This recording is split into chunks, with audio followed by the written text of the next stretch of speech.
My clock's wrong.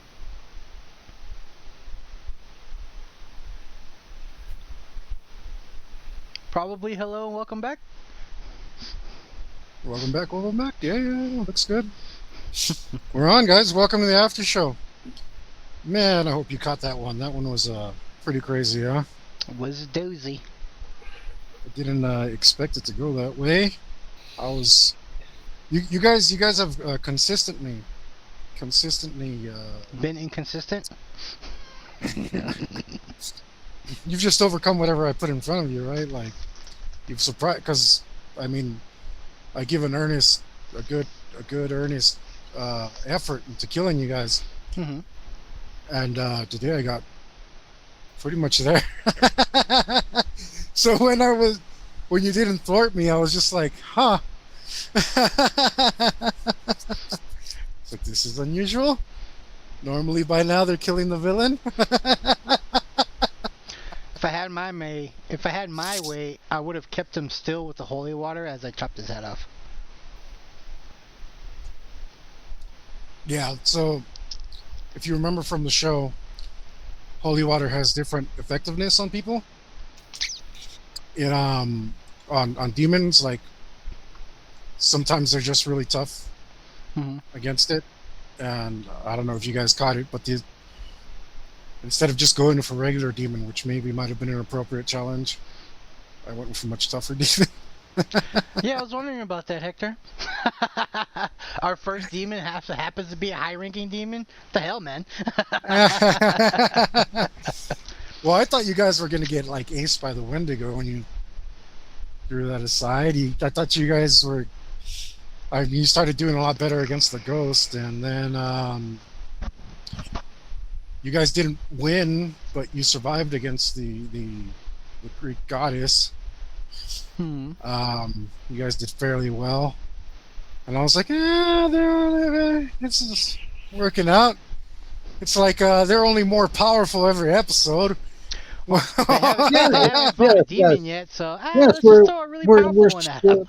we're so much more powerful every episode. We barely discovered demons, and Hector's like, meet Yellow Eyes. Like, what the hell? we get a whole 3 points for our character every episode. So much more Oh, powerful. that reminds me. Let me update your characters. I don't think it was Yellow Eyes, though. I think Yellow Eyes would have straight out murdered us on sight. So much more powerful. I mean, not as powerful as Yellow Eyes. You know, to where we've just Yellow Eyes would have one-shot us. Hey, I didn't. The character went from like a level 8 boss to a level 10 boss, and we're still at level 8. So Yellow Eyes and the other and a few other demons, they've been shown to either be able to slow down time or just move at a speed so fast that it might as well be slowing down time. Biscuit can still keep up. Yeah, he's got a speed of like 54. Yellow Eyes lights people on fire with his mind. Biscuit's got like a run of like 54, man. He can keep up. Yeah, so I didn't throw something super crazy at you, just a step above a regular demon, because I figured if I put a regular demon in there, you guys would have just aced it all easy. Well, Hector, if you want to end the series, good job. That's fine. You can end the series. You know, it's your prerogative. Well, that's the thing, guys. It's like this is a real role-playing campaign. It's not a if you guys die, you guys die. I'm not holding back any punches. Like part of the fun of this is that a normal game is I don't know where it's going to go, right? If I knew where everything was going to go, there'd be no point. I just tell you a story, and if we weren't playing a real game, then I mean nothing like this could go wrong. Then that'd be the same thing. There's no plot armor. Sorry, guys. I mean the destiny points pretty much our plot armor. Well, I had to use those to regain my hit points and what's it called, wounds. Otherwise, I would have started today's episode out at a -3. I mean, I didn't get hit any, but had I that -3, I probably might have, man. And with that -3, I might have also not been able to shoot anyone. These are all AM's possibles. Yeah, I mean, it's up to you to manage all that, right? Like, that's part of the fun. It's All right, just so funny that when we die next week, or is rather, when it's when Sean and Dan Remington kill all the other hunters and then each other and Biscuit, and do we get extra points for being demon slaves? that's when we'll start playing my campaign. Maybe we'll see. Might move some stuff up. See how it goes. I have a Yeah, I mean, very elaborate campaign. if the Remington brothers die, yeah, it'd be pretty hard to continue on without them. I'm already attached to them, so. I must live to Well, see my auto crossbow. Yeah, Sean that doesn't. was That's what this keeps me episode. going. That was this episode, but Ah, unfortunately, nice. that's in Lukenbach, Texas. Yeah. Well, Sean's not attached to anyone. He doesn't like any of you. Well, he did like the dude that he just shot in the back, so that's going to be a blow to the ego. That guy's all right. He's not Yeah, looking. he was dressed sharp. Didn't like any of you.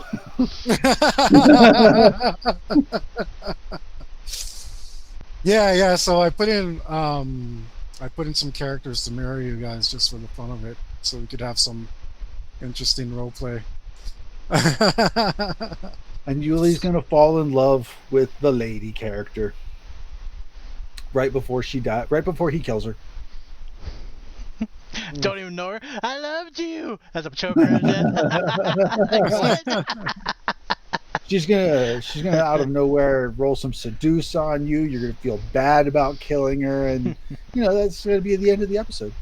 So seeing as I'm learning to use Twitch here, I put up the question of the day already, and What is the question of the day, Hector? it's to plot armor or not to plot armor. I'll take this question right off. I don't like to plot armor.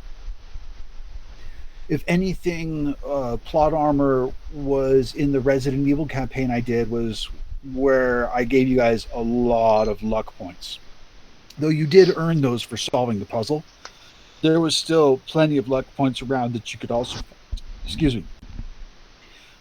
Things I usually do for that sort of thing is when we're running epic campaigns, man, it's like, all right, you died. You have your choice. You can make a new character, or if you guys are sick of the campaign, we can do something else.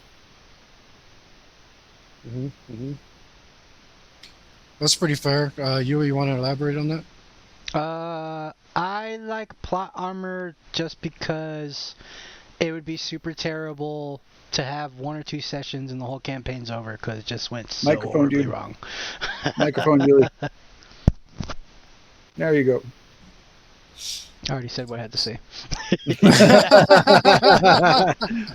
It's a super extra bummer if a campaign is too short because you don't have like that imaginary cushioning to kind of like Yeah, so it's really interesting how this works out. Like almost every time, like 80% of the time, where this, like it turns out that Luke's a hard no, Yuli's mostly yes, and sometimes I end up somewhere in the middle. And I think it's like kind of a purpose-built thing. Like, first of all, your character starts out with a luck point in this game, so that is a form of plot armor. Indeed. But that's, to me, that's very functional. The character gets to decide when to use it, if he wants to use it. He doesn't have to use it as a one-up, right? He could use it to totally screw you as a GM and change your whole plot. It's best to save it when you're about to die. Yeah, it's best because I mean, normally, like, what do you want to change the plot for? Like, it's not. It's a pretty. only have two purposes: save you from death, or I want to do something ultra cool, but it's a little out of my character's reach, but I'm gonna do it anyways. Luck point. So do something really cool or survive a fight. Basically. Yeah, so it kind of is built-in plot armor, and one of the reasons is because, like I said, you don't want to just start a campaign and then instantly kill somebody. But I don't mind that. That's not It's fun just for the like, player well, or the you GM. died right away. Why would you make a non-combat janitor character for a zombie fighting campaign? You're dead. Make a new character. But if you give somebody make it a mechanic in the game, then you can put your characters in a perilous position, let one of them die, and be like, do you want to use your luck point? And then they've learned something about the campaign, because now they don't have a luck point, and now they're like, might start to think about the decisions more wisely, you know. So it's a multifaceted tool. It's something that I enjoy. And while it might not be appropriate plot armor in every campaign, I can see where in some campaigns, where mostly it's about like hanging out with your friends and drinking and eating, and there's more nonsense going around the table than not, then in those campaigns it might be fine to put in some plot armor just to keep the day going as you're doing stuff. But normally I enjoy campaigns far more serious than that, so I do lean towards Luke on this one.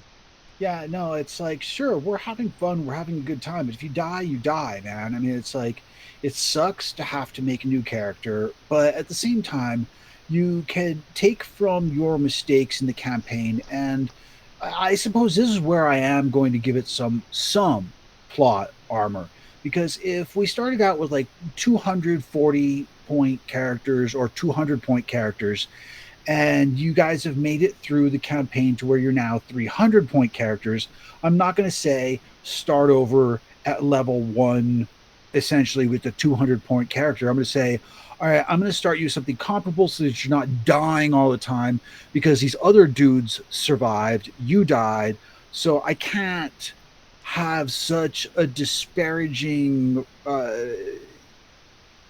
distance between the characters' points.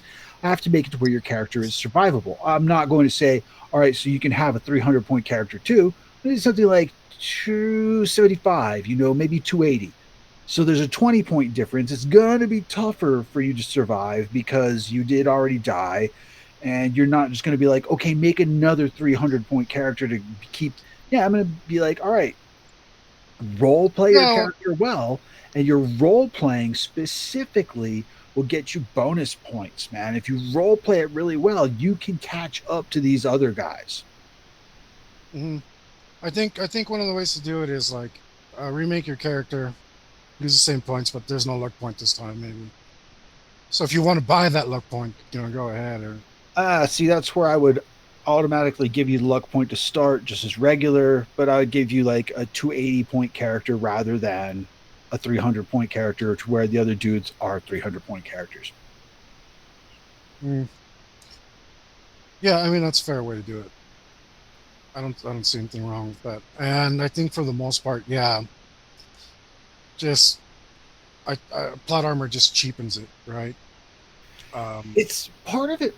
Part of me wants to tell the story, but if I know that's tempting. But if you didn't make good decisions, and I will fudge some numbers here and there, man. It's like if you have already spent your luck point, and I can see on the table what you've rolled, and I know what your attack is, and I've rolled, I'm like, well, I totally dodged that, but if I hit him again, he's dead. I'm like, I'm going to say he hit me on this one, because I do want. Yeah, it is a form of it. It's mild, because if you're not making any bad decisions, but the dice are just against you, I'll say, you know what? I'll let that slide and say that you hit the dude and say, all right, deal damage. And you have no idea, because it's so close. It's only by 1, or by 2. I'm like, yeah, I'm just going to let it slide, because he's been having bad luck today, rolling nothing but 1s and 2s. I'm going to say, all right, yeah, you hit him. You got him. That is some plot armor. But when you guys, when people make really bad decisions, I'm like, yeah, you're dead. Hmm. I used to run plot armor all the time. Um, when I first started, and the point of it was, if people were role playing well, I felt gratified because the story was going awesome, and I was like, I don't want to put an end to this, right? So that is a huge temptation to be like, oh, my story's getting so good, my story this, my story that. And so I just wouldn't kill characters if they were role playing well. Like they were into the story, we're having a good time, everything's going good. I just wouldn't kill a character. Um, and yeah, I did some of the. Even though I've never fudged rolls, when like sometimes I'll. Oh, I guess he didn't maybe have 50 hit points. Maybe he only had 45, and now he's dead. Or Yeah. which is also pretty much like the same thing as fudging like a Yeah. damage It's boost. like saying, okay, your damage was a little bit higher than it was. Hmm. It's the same thing. But that's the case of it, man. You make a good point with it. Is when your characters are role playing really well, and they're not making any bad decisions, but the dice are just fighting them. Hmm. That's where I say it's okay to put some plot armor in. If people are role playing like crap and they're making really bad decisions, or even if they're making really good decisions and role playing like crap, or vice versa, I'm less likely to plot armor this thing, man. Really bad role playing, really good decisions. You're on your own. Yeah, Really good I rolls, mean, man. I'm like, all right, all right. It's just the dice that are fighting you, man. And sometimes, like you yourself, Hector, have said, sometimes you just have to let characters be heroes. mhm. It's true. It's true, and I still get to that sometimes. The reason I stopped doing it, uh, probably in the last 10 years or so, is that I've just probably because I've been spoiled and I've been playing with good role players, and I just have to trust them. I'll just learn to trust them instead of it's like they'll find a way. They'll pull something out. They'll figure it out. Um, and I think it's easier to do that with people who are experienced, people who understand your GMing style and stuff like that. But for the most part, it's kind of like I don't trust you to survive a little bit when you start putting plot armor on. Yeah, it's like you're it's like you're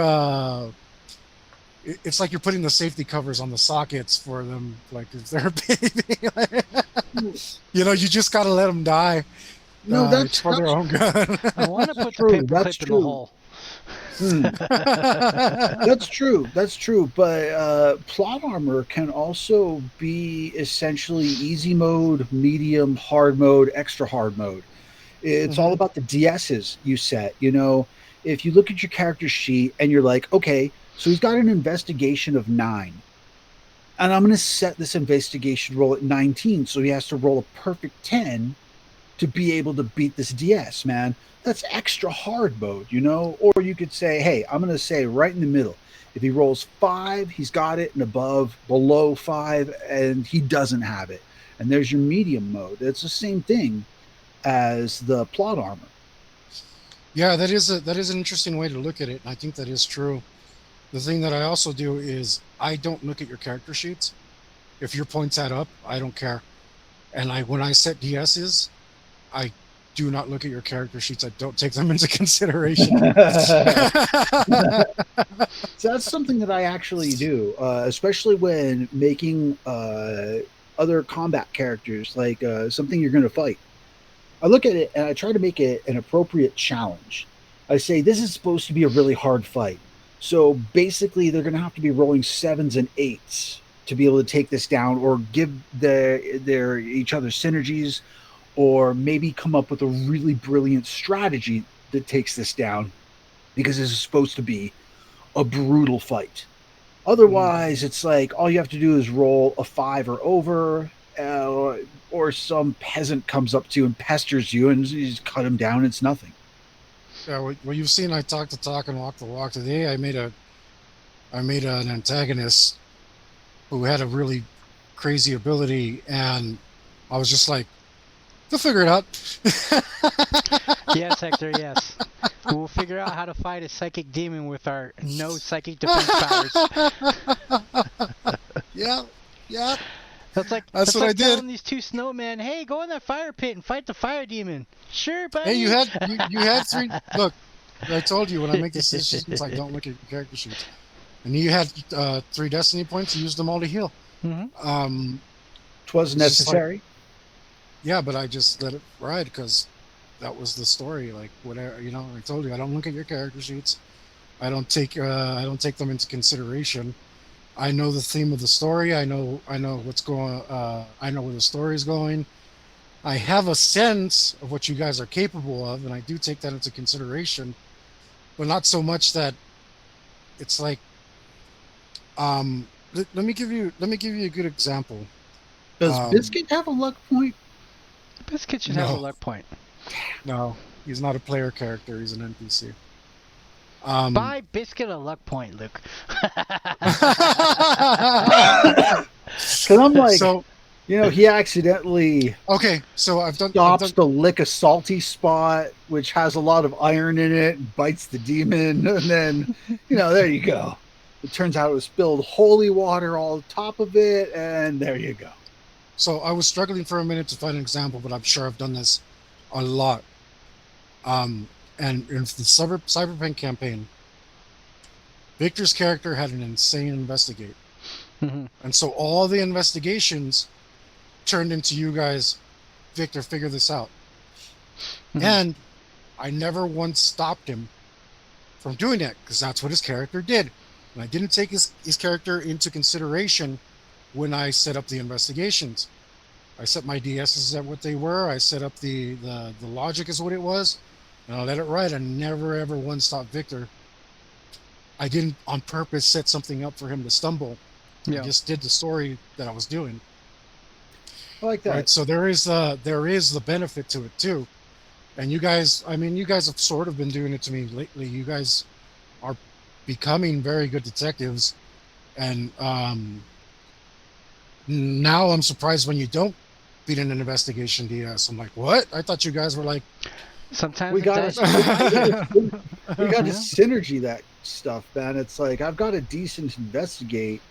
I mean, let me take a look at what I've got. Yeah, so I also don't. Got a buttload of synergies. That's 2 reasons not to take the characters into consideration, and that prevents you from giving people plot armor because, 1, they can always find another way around it. And 2, if they're actually really good at it, then you're taking stuff away from them by considering it, right? Like, if your character is amazing at this one thing, then just let them do that thing. That's what they do, and if it takes that part of the challenge for it, it's like too bad. Like if maybe he gets called away for an episode or for a session, maybe, and then everybody's screwed. Yeah, maybe something happens and things change. It's like he gets locked up in jail. Or maybe everybody has to rescue him. Yeah. And normally he's the one who gets him out of jail. 26 investigate. It's like now you other people need to investigate. And that's something that I do agree with, where not setting a DS for specific things. It's like if somebody's got a character who's less of a fighter and more of a thief, they're less likely to pass the DSs for an actual battle. But I still do consider the other characters. I mean, it depends also on the type of campaign. If you're doing the high fantasy campaign and the characters make a really poor decision and they run into a cave, Leroy Jenkins, and attack a dragon, I'm like, well, you've all died horribly and painfully. Congratulations, make new characters.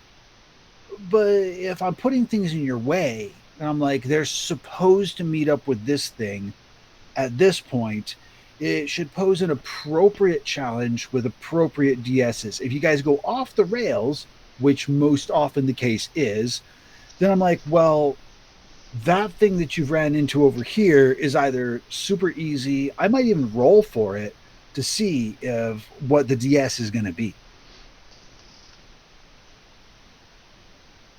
Yeah. Yuli, on a side note, you have this. This is like a different scene in OBS for you. What, the Hangout? Yeah, it's its own Yeah. thing. Yeah. So we can let's add Giphy to it. So I put Giphy on it for whatever reason. So what does that do? What's Giphy? You don't remember Giphy? We used to use Giphy all the time in Discord and that other thing when we're doing the online campaigns with Rami. Mm-hmm. What does it And do? you put /Giphy and then you type something in and it puts a GIF on the screen. Was They that have that. Discord? That was Discord? Yeah, it was either Discord or that other thing we're using, Slack. Slack, yeah. One of the two. They both have Giphy. Okay. So, what does that mean? We'll set it. I'm just letting you know. We'll set it up for next time. Because we can.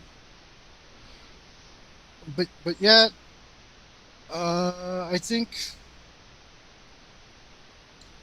now like I'm like an absolutist, and I think that it still boils down to trusting characters.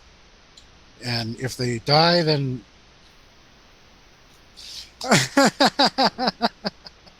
I still like to look at appropriate challenge.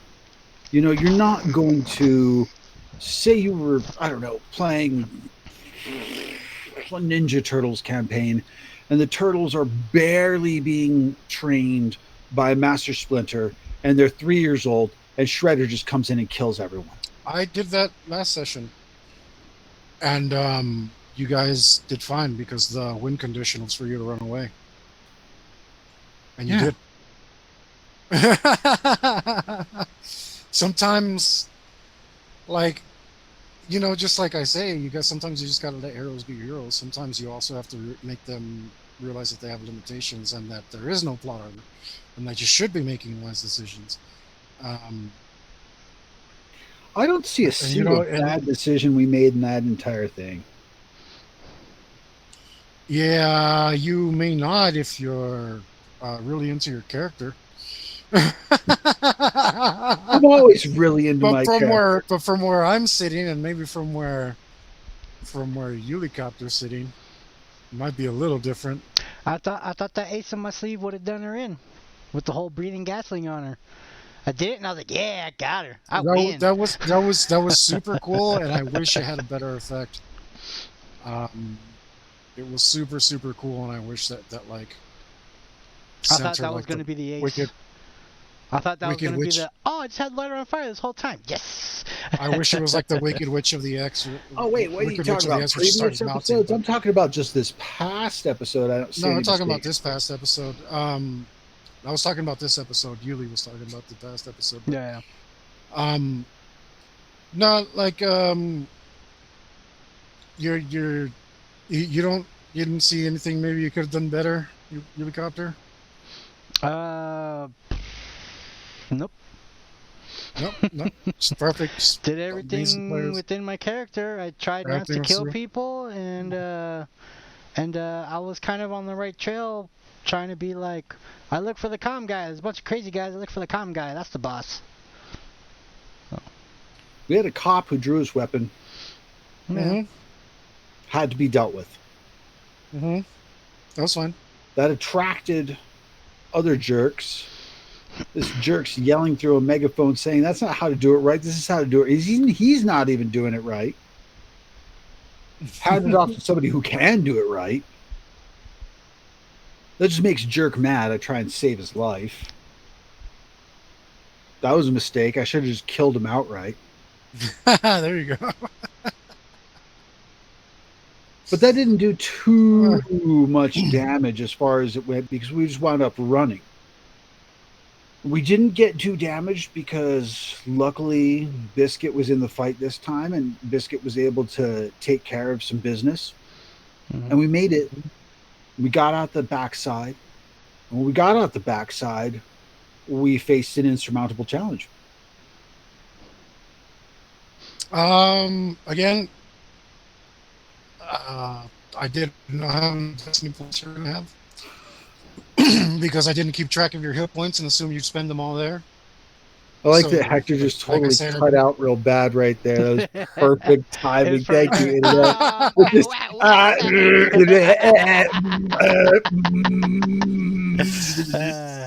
Awesome, awesome. But yeah, I didn't take your characters into account. I just assumed that maybe you'd figure a way out. Yeah, because non-wizards kill wizards all the time. yeah. They do in Supernatural. Yeah. Oh, I don't mind. Don't get me wrong, man. I don't mind dying in the campaign. It's always I get attached to my character. I like to get into my character and become the character, and it even starts to seep out in everyday life a little bit. And Yeah, I know, I so know. I like when you couldn't drop the Russian accent. That was yeah, fun. and I don't like when my character goes bye bye, but I don't mind making a new character the next session. Sit down, make another one, make something fun to play. It's part of the campaign.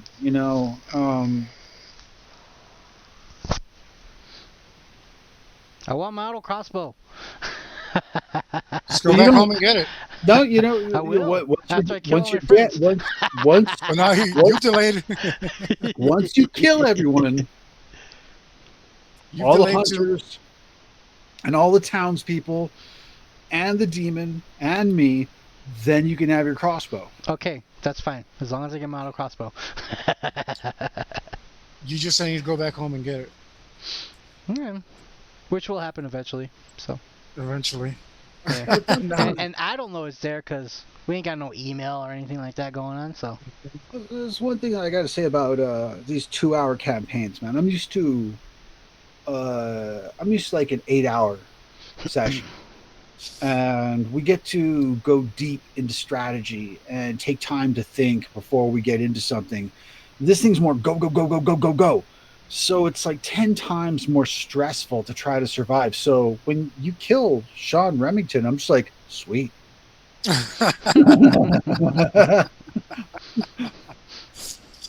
Yeah, yeah. I mean, like the, I'm getting into the groove of it though. For me personally, I'm getting to the point where I like it. Uh, You're on the it's one wrong of the. side of it. Sure, you like it. You're like, how can I stress these guys out today? How can I kill them Yeah, today? How that's can I right. make them try to? That's true. And I'm trying to push so hard to try to make this campaign keep going so that we can make it to the end of the season. Otherwise, I'd just be like, you know, Did you guys? I mean, you fought off a mob pretty easily today. Yeah, you had some help, but mostly it was you guys.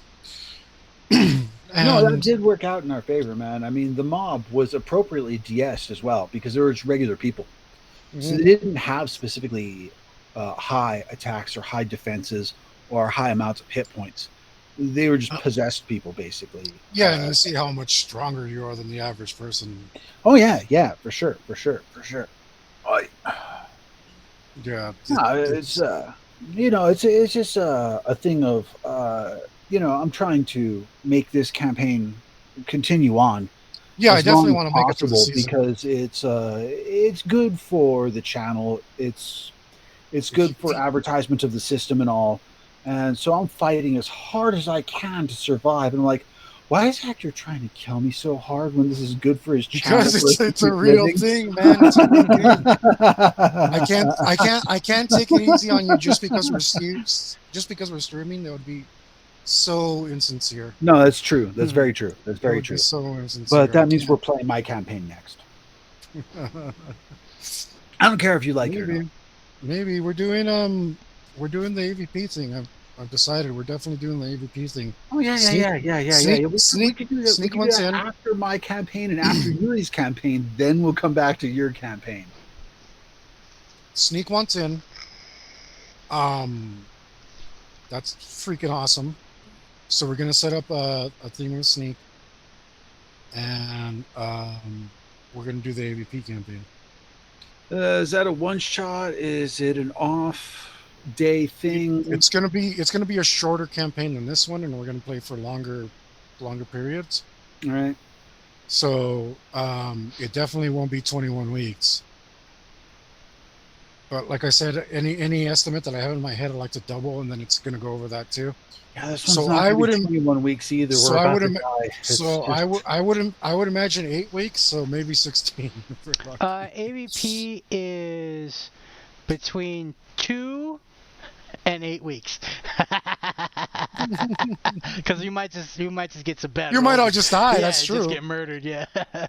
Because I do make that one particularly brutal.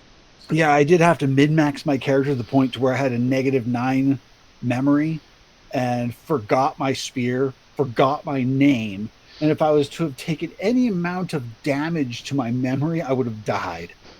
But the whole thing was I needed to min-max, so my power, speed, and all the insight and everything else was capable of going through this. I'm like, where can I suffer the most? Memory. Memory has nothing to do with pure brutality fighting. So, goodbye, memory. Memory has nothing to do. Yeah. I don't know. Hopefully, you guys can squeeze by with some more honor. I'm not going to take it easy on you, but well, we have to have our humans survive. Well, it wouldn't be an AVP campaign if we just walked through it. So. Yeah, I wouldn't. Microphone, Yuli. The point is, an AVP campaign if we just walked through it. Everybody needs to die, right? Everybody must die. At least one person should live. Dude, but I made it through with the humans and had like 3 of them. Then my predator died, so I made a new predator who also died. I remember I got a cool jump pack and then I died.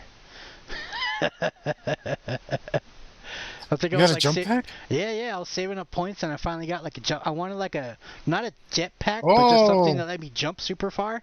And then I finally got it, and I think I died like the session or 2 later.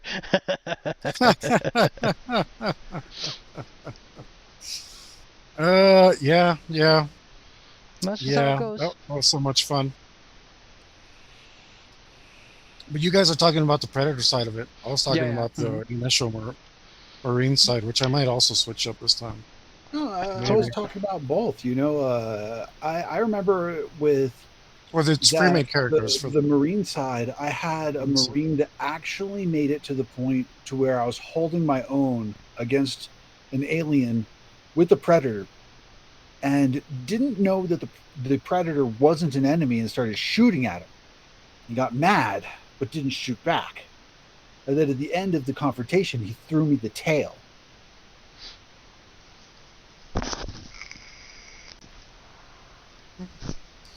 Yeah. Oh man, I got some good ideas. It's going to be pretty awesome. Speaking of which, excuse me. You guys stoked for Halloween? Sure. I'm gonna say no.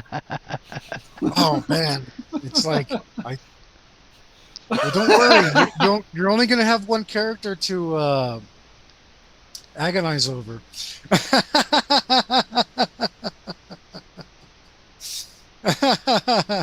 Aren't you supposed to provide the human characters for us?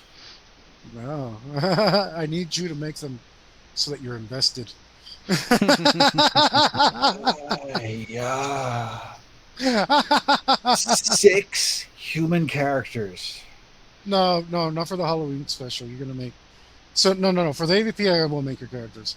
For the Halloween special, you guys. Yeah, no, yeah. I'm like, okay, yeah. I'm making that character.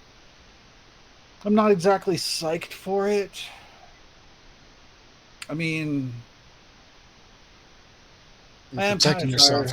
You're putting up emotional armor so you don't have to feel the agony that I plan on putting you through. Yeah, I'm also kind of tired. I'm also kind of tired in general, man. I mean, I've got the seasonal affective disorder. The less sunlight's bugging the crap out of me. I've got a lot of things I'm trying to do. This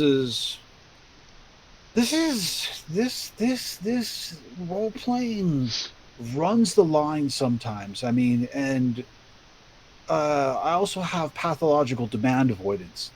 And being mildly autistic and such, this runs the line, man. It's right there, straddling the fence to where when you're walking on the fence and you slip and it just cracks you in the nuts. But at the same time, it is so much fun that I'm willing to put in the work. Yeah, and I can't mention that because we got a surprise. In that case, I'm going to continue on because of this.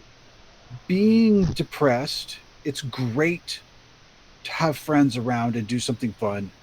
Having pathological demand avoidance disorder makes it difficult to push forward with something that becomes a demand.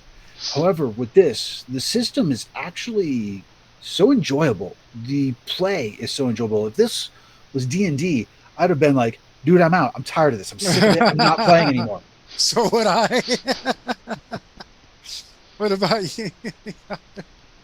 I don't ever want to play D&D again because Right? I found something better. Remember last time we played, and every time you try to do something cool, there's no roof. The staff cast fireballs, not the caster. Why can't my barbarian cast fireballs? There's too much things. The staff is doing the magic, not the person. There's far too much. I'm going to bash on D&D for a minute because there's far too much that's illogical as far as balance of the system to begin with, and it doesn't encourage role playing. What's up, J Beef? Yo, Beef. Yeah, it doesn't encourage role play. What it encourages is like, what's the dumbest thing I could do? Maybe I want to be a bodybuilding mage. No, because it turns it into like this is so butt. It's like, what can I get away with as a player? It's min-maxing. It's complete min-maxing.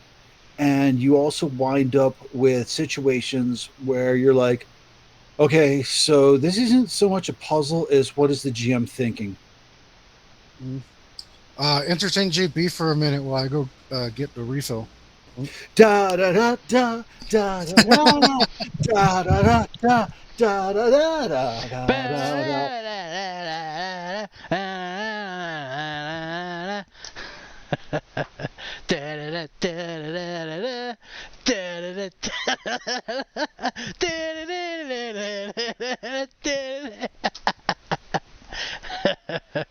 Are you not entertained, sir?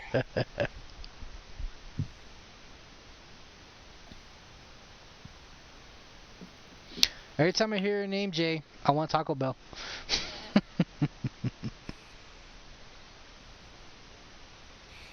Top-notch thumb movement, man. We've impressed Mr. Beef Supreme. Yes, you didn't know I'm a wizard. Well, I'm a wizard too, but I can't do that on cam. Nor can I do this. Wizard.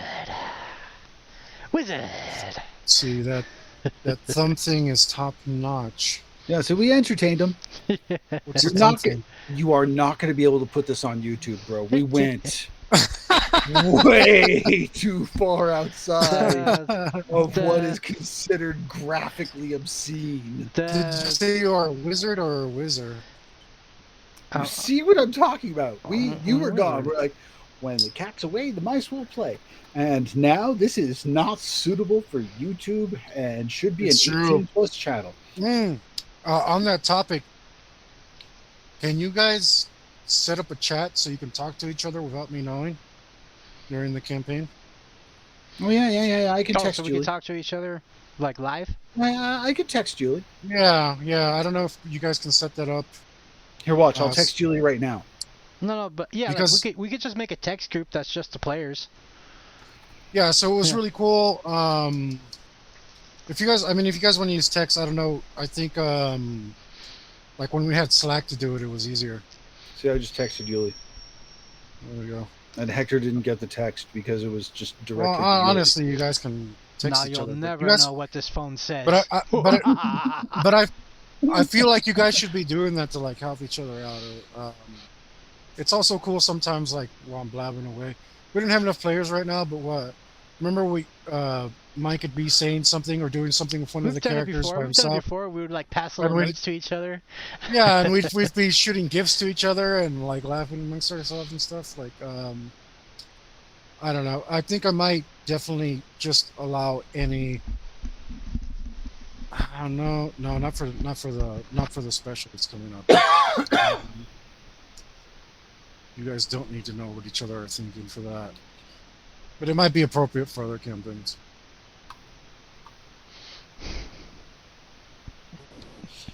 I do. That's the only thing I liked about the online games that we were doing back in the day, was that we could DM each other. We had the chat room for just the players, and then we could contact the GM directly without letting the other players know. So we had like, as a GM, I like to know what all the players are doing. I mean, it's not going. I'm outside of the characters my GM. They are NPCs. They're doing their things. I'm not going to metagame them. I'm not going to give them information that you guys have. And when you guys were doing the campaign We Shall Never Speak of Again, I had you separated in two groups. Yeah. I wanted to put you guys in two separate rooms. Well, see, for that, it would be perfect because... Yeah, I wanted you guys to not hear each other, but I wanted to be between the rooms so that I could hear both of you. Right. Maybe there's a way to do that. J Beef says, I heard the GM likes pictures of feet. Likes pictures of what now? Of feet. Oh, yeah. Hector totally loves feet. Did he spell it F-E-A-T? I wish. Perhaps that's what he meant. We're going to go with that. You like feet, Hector? You're into feet? I didn't know this. If you are, hey, do you? I'm just saying I was not aware of this. I have no idea who this Beef Supreme is, but I come to love him more and more every day. Live on Twitch. Busted live on Twitch. Luckily nobody watches this channel. I think you've been doxxed, Hector. Oh, man. He's hacked you. He's found his way into your private stash of feet.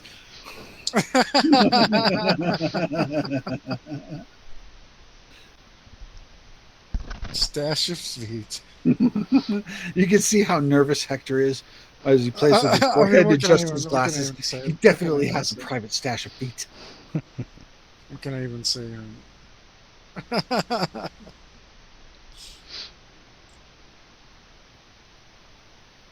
So people have foot fetishes. Does that mean people also have hand fetishes? I think so. Let's see why not. Can people have eyeball fetishes? Like, oh man, the eyeball's so sexy. I just want to on the eyeball. I don't see why not. Is that how it works? I don't know. Well, I must say, personally, I've always loved holding a lady's hand. That's not really a fetish. I kind of got a thing for ladies' hands. I like them.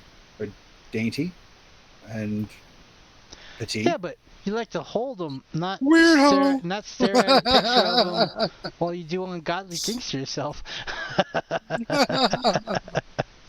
Maybe I do, maybe I don't. Alright, moving on. I like ladies' mouths and I like putting things in them. Anyways. Feel inspired.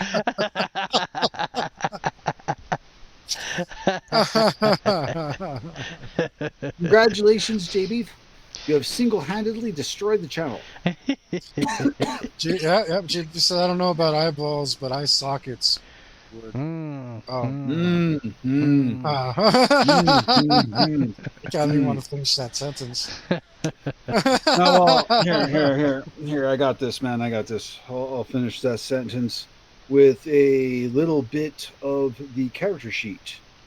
I will say. So, I figured out how to put Giphy on my thing, but we'll have to do something after this stream to put it up. Add Giphy to the overlay. So there's the hit point box. I mean, zoom out a little. Is it coming along? Damage and other stuff. And I'm gonna help J Beef out with the socket thing. I'm just gonna go ahead and Please don't. Oh man. There you go. 2 There we go. or 3 fresh sockets to Hey, entertain yourself with. oh no, that's a lot of sockets. I don't want to hear any more socket talk on this channel. Man. well, let me sock it to you. Oh no, I have to go there. It's too late. J Beef is gone there. I love him for it. So wait, so how does that work? Like you could add Giphy to the OBS? Yeah, there's a bunch of stuff you can add. We got to add some stuff. Jay was telling me about Dude, StreamBot. If you add those things, I know. I already know and love J Beef. He is totally going to GIF this thing to pieces. But like for this stream, it doesn't matter. I don't care if people are flashing stuff on the screen. We it's just going to be spectacular. Can't have it on the Preternatural one, right? Maybe we can have something else that's interactive on the screen. But we just got to figure that out. We got to work on it some more now. We haven't done anything to it in a while, and it's time to upgrade. Yeah, right? That's up to you, man. That's up to you. I mean, personally, I've got a lot of things that I'm doing. You know, there's a whole bunch of different things that I'm doing. No. That's for me. That's for me and Yuri Copy to take care of. You don't have to do anything. I've got ice cubes to make and ice cubes to thaw.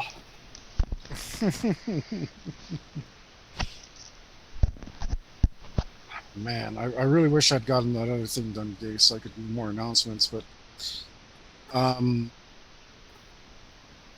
what do you? Just curious. Do you guys know? Because I might have hinted at this at the past, and it might be like a forgotten memory. But what do you? Okay, what do you guys think the Halloween thing's gonna be? Pure death. What do you mean? Like the theme? Yeah. We already know the theme because we read the paper. Yep. Oh, okay. It was supposed to be a surprise after you failed. It was titled "Read Me," so I did. Yes. Yeah. Remember that episode where we fell in a lot of traps? That's what I foresee. Yeah, messed up on your own. So yeah, a lot of luck. A lot of disarm trap. A lot of hide. Oh no. So yeah, I mean it kind of worked out that you guys had an experience with that recently. It might help you. I don't know. I don't know. But man, there's so many ideas and so much work to do for that. I'm looking forward to it though. Gosh, I don't know. I guess we're done. We figured everything out. And everything's ready. The document said "Read me." No, it's not about. Well, dude, I'm glad you think that's. I'm glad. The first thing I did before starting to make a character. Read me, okay. No, that's fine. You guys pick your trait. I'm gonna be the impulsive one, because it just fits me too good. Because that's what you do. I haven't done that one yet. I was waiting to converse with these guys before picking one. Yeah, you guys need to get together, and we also need to figure out some technological things so that both Sneak and I can stream at the same time. And I don't know how to do that, but we will figure it out. Oh man, I'm just drinking heartburn, straight heartburn. Baking soda. I got baking soda. Baking soda. I don't know what that is. Hector's in love with the cocoa. Oh, with the cocoa.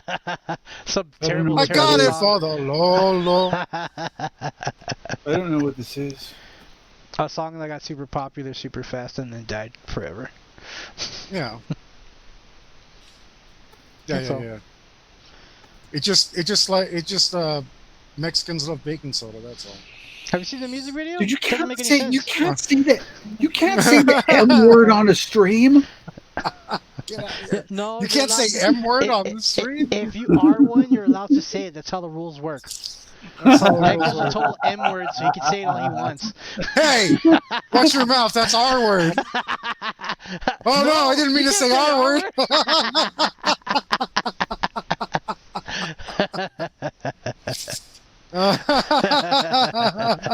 This is your own fault, Hector. Just like all three of us could use the S no. word if we wanted to. Okay. Smelly? Mm-hmm. It comes before span. Not in the dictionary. On the bottle it does. I mean, there's a lot of. S word in span. That's all you need to know. That's you're over my head again. Good. It's spicy if you drop the Y. No, stop. That's too easy. Wow. I think Luke had too much wine. No, I think Luke's Good. trolling us with his ignorance. That's for the best. Yeah, he is. He just wants us to say more about it. Till we M word all over it. Look, and I got me doing it.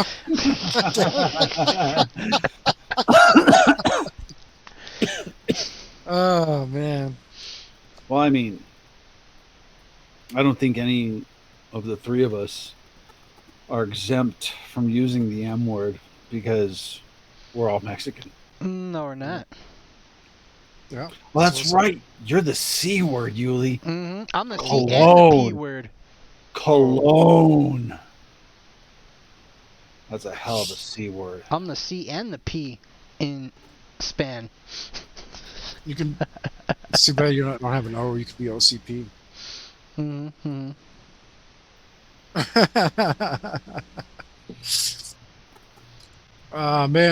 I wish we could get Mike to run his stupid campaign again so I could play RoboCop again.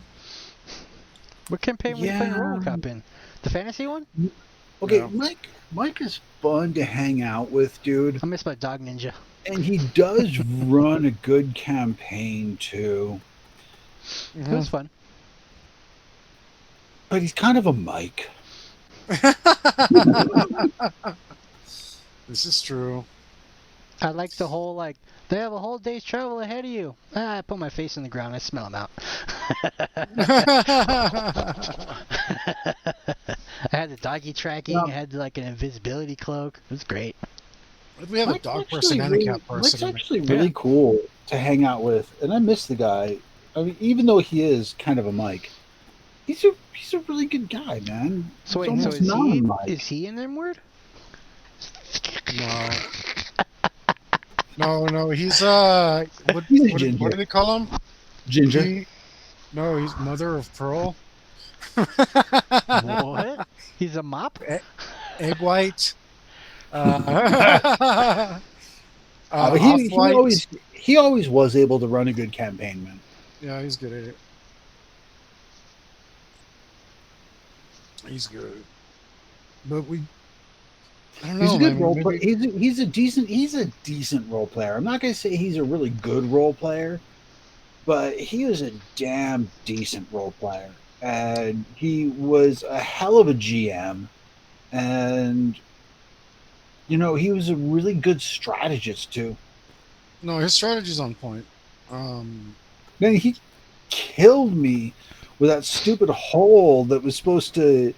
I should have thought that one through more, man. I was like, but it's a good place to put a hole.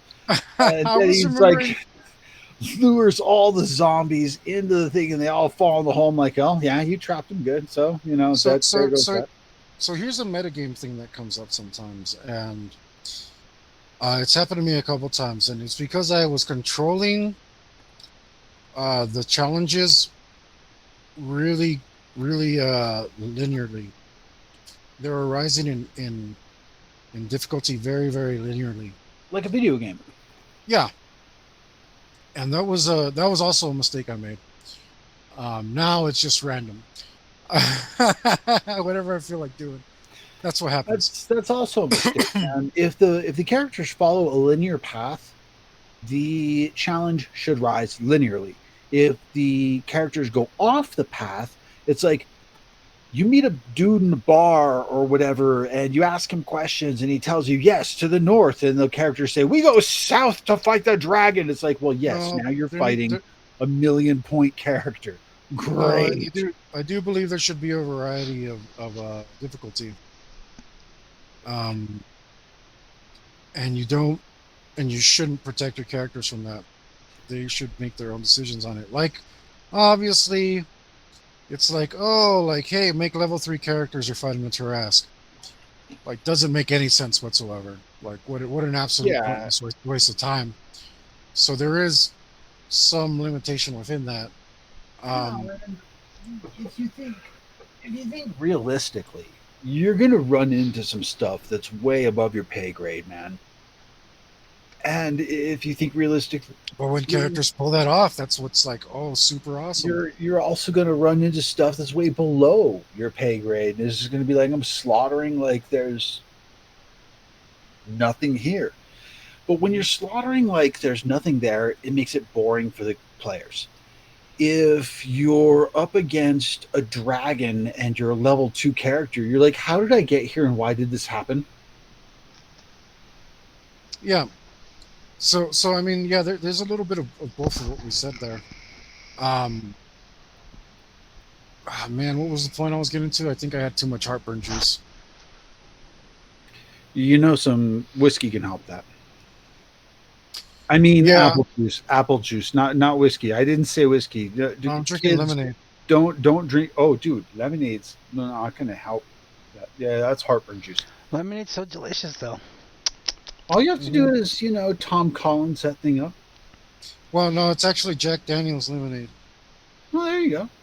Lynchburg lemonade.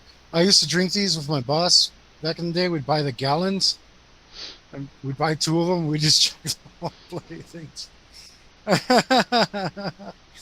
And I saw that I hadn't seen them in a while, and I saw them at the store, so I picked some up. Gosh, what the heck was I on about? Something the Centipede Halloween? Yeah, that was it.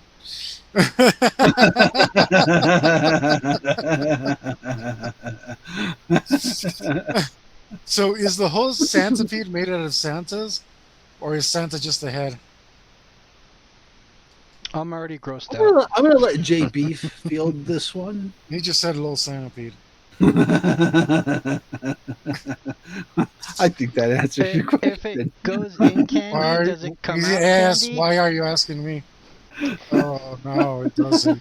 If it goes in and comes out candy, then I could get on board with the Centipede. When it comes out, it's 50% E. coli. So that means that technically the next one should be like 75% E. coli. And the next one is just dead. And then the next one is... So the Centipede is 82.5 E. coli. A really sick guy dragging a dead guy, right? That's how it works. That's why it's Santa in the front, swinging schlong, Mrs. Claus behind him, and Rudolph behind her. Reindeers have strength against poo-poos. Strength against poo-poos. You see how I casted that spell on you? I saw you. I saw you, Luke, in your wizardry. Yep, yeah, you've even got JB confused. He said, what? Oh, Jay Beef is the purveyor of the Centipede. He's the one that sent it to all of us. Under the bus, Jay. Under the bus. Under the bus. Is that already a song? Because that's a great song title. I was thinking, no, I don't think it is. That's a great title for an album. Under the bus. Electrocuted. I don't care what the hell you guys are doing about anything. You're never including me when you do it. Oh, right. Now I remember. So, I was on this very linear, gradual path of difficulty. And it was... Oh, he remembers it. That's very convenient. And it was Helicopter and Terry. It was your guys' characters. Okay. You were like, where's the challenge, bro? What characters were these? Where? How come we don't got no challenge? Everything's like on easy mode or something. And I was like, well, I was trying to prep you for what's coming, but Sure. no, man, you don't need any of that. It's BS, man. We're over here like mega badasses. There's no challenge in this campaign. Actually, you bring up a good point, Hector. Okay. Here you go. But seriously, and that was the last time we saw those characters. You bring up a good point. Was it the politician and the Spartan bodyguard? Yeah, I think so. Yeah, we were ultra whipping with that. A long time ago. Yeah, that's true, but that doesn't mean I have a practical insight into it. It sounded like you guys came up with a surprise. I'm pretty sure he has practical insight into it. He seems like the centipede type of guy. I call Inception. JP introduced an idea and made us get it live, and now it's our fault. John Rainbow would be the NPC that plays Santa. Now, Hector, like I was saying, you do bring up a good point, man, about appropriate challenges for characters. And this is one of those things where if you don't tell your characters what campaign they are about to play, they may not appreciate it. Back in the days when I was still playing D&D, I was like 20 years old, man, and I put together this whole overpowered campaign, and these guys got bored real fast because they were just destroying everything. But that was the thing. They were supposed to realize that there were basically gods in this world when they finally came up against other gods that were a challenge. They just hadn't made it that far yet. So it's like it's part of the story when you're running through and you don't realize as a character that you are so ridiculously overpowered and everything is just so easy. Everything in your life is just like swat, slap, done until you finally make it. But these guys gave up because they didn't know. And maybe if I had told them, instead of letting it just unfold, that this is the way the campaign is. You are super overpowered characters until you meet other ones that are equally powered. But that takes away from the story at the same time, doesn't it? You wanted them to discover the other powerful beings. It does, and that's why you got to change up the challenges. Need to be, for the most part, random. A little too hard. Considerably too hard. You can't say hard on YouTube, Hector. And just about right. And well, the thing is, like, people have different expectations of what that even is today. When I say something's going to be hard, it means there's going to be a good chance you're going to die. And people don't think that way. When they think it's hard, it's like, oh, that's just something for me to overcome. It's like hard means normal in their heads, and their. This is my guess. Hard means normal. But yeah, super hard. Says it is, I'm a Marine. I have no weapons, and I'm facing the Queen. Crap. and it's also super hard. Super hard means they're. Oh my God! There might be a slight chance I die because people overestimate their ability. Yeah, I agree with that. And so it's hard to manage character expectations. Like player expectations. And that's where I'm posing this is like, you don't want to play yourself whatsoever in a campaign. Yeah, I'm myself all the time. Yeah, I know. And in the campaign that I want to run, it's part of the story that a small percentage of the time you do play yourself. However, in the campaign, it's like a campaign inception. You are playing a campaign within the campaign. So you're playing yourself as a person who faces real danger and might die, while you're playing your character who is the creation of your choice, who is also facing real challenges and might die. I mean, sounds okay. I'm kind of set on running this stuff now. Yeah, I know you're addicted to GMing. Well, body language, all of it says, well, I mean, yeah. I'd rather play, but if I have to choose between playing that and GMing, I think I would rather GM. I mean, as long as the game is happening, I'm happy. I do prefer to play normally. All right, then I'm GMing after Sean and Dan die this next campaign. Well, you might not make it through the next episode, honestly, guys. Yeah, I know. We're pretty much dead. Basically, it's going to come down That just means to. we'll become real hunters. If you saw this amazing, if you saw this amazing cliffhanger, guys, oh man, we had a good episode. This one's the first to be continued that happened. It is. Actually, second, because the previous one was also a slight to be continued. Yeah. Slight, but I mean, you guys. It ended the way it was supposed to end. The black smoke and everything, and it was just like, well, now you guys are completely screwed. Mm-hmm. This one was complete to be continued because it's like, I usually don't like cliffhangers, but I did one because we're out of time, and I don't care how many people I gotta kill. I'm getting that crossbow. You'll get it if you survive. Dad will live. If he might be evil, but he'll live. Now I'm going to get that crossbow and kill all the hunters. Oh man, it's gonna be fantastic, man. It's gonna be fantastic. Didn't expect it to end that way at all, but I mean, that's part of the fun. I'll be dead. Not knowing how it's gonna end. I'll be dead out of the game. Dan will go to the. Well, if one of you pick up the crossbow and he'll start shooting all the hunters. If one of you dies, we'll continue. If both of you die, that's it. I mean, that's just how it's gonna go. We'll see you next week. Because we don't know what's gonna happen. Okay, so after we die, we'll run my campaign. I don't know, how long is your campaign gonna be? Something around 7 years. Yeah. I mean, if we're looking at 2-hour episodes, 7 years, man. If we're looking at maybe adding another day in there, dude, because we're definitely going to change the format. I think personally we should be streaming more often because people like daily streams that they can come and hang out with us every day. We should actually be doing this after show that's not even an after show, just us hanging out and being dumb and talking about nothing more than TTRPG, video games, and other regular dumbass stuff. And it's probably going to draw some more attention, man. What do you guys think about that out there in internet land?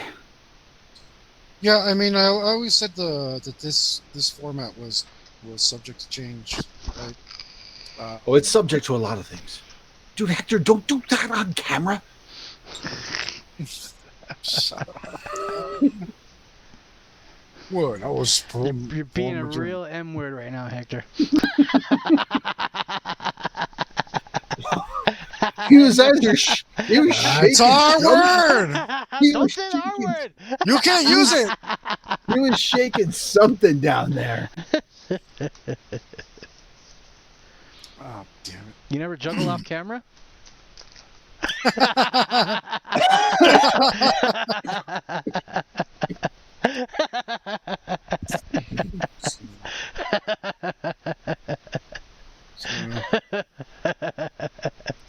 Sorry. I don't know what's going on anymore.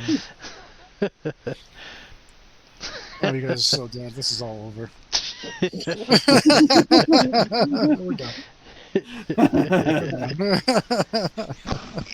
It's your own fault, man. You shouldn't have done that on camera.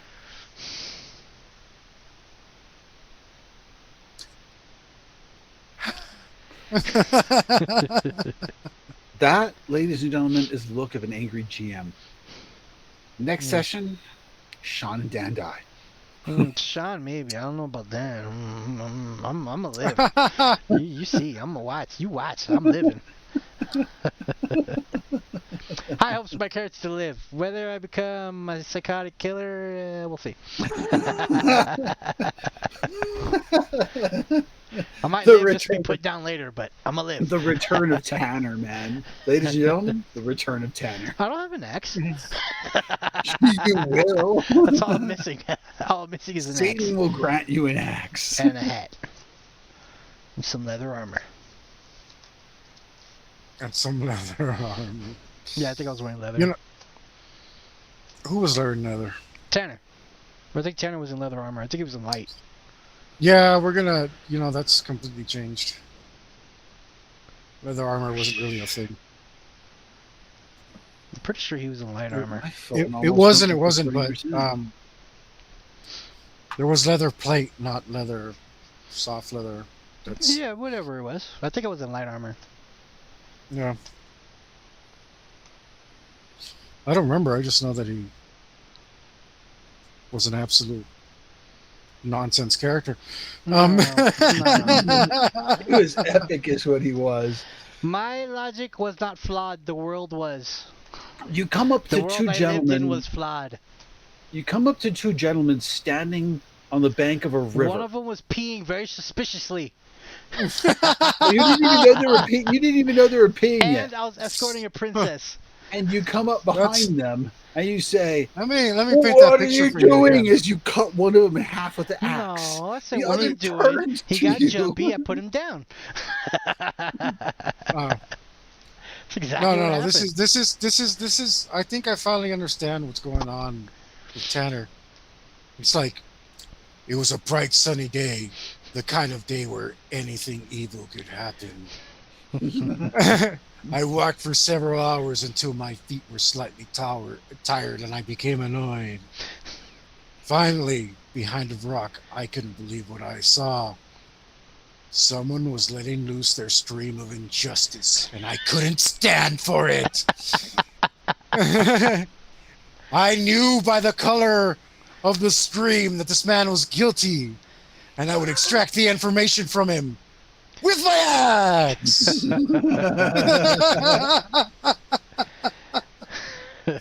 That was the Tanner investigation style. He didn't answer any of my questions. Yeah. His partner should know. That investigation was also unsuccessful, so I continued on. Yeah, axe noir. Darn tootin'. That's yeah.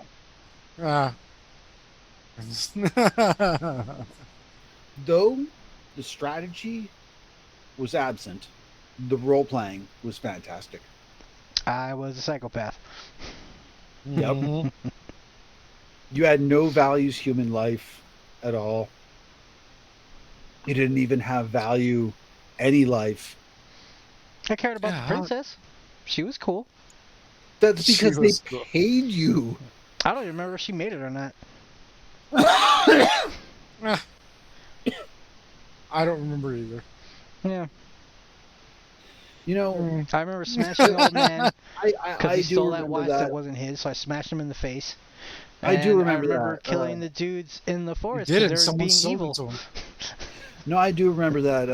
I wound up with a girlfriend at the time. Yeah, super evil. And I had to split from hanging out because she was a nutter. That's right, ladies and gentlemen. It's best not to have a significant other who does not play. Yeah, find you a girl who plays role-playing games. Find you a man who does play. Find you a significant other who does play. The family who plays together stays together. Brought to you by HeavyMetal.com. You just gotta find a cool one. Like at the times where I was in a relationship, it was like an understanding. Like I would get the call, like, "Hey, you should come over," and I'd be like, "Dude, it's Wednesday. I go role play today. I'll see you tomorrow." Better if they play. Nah.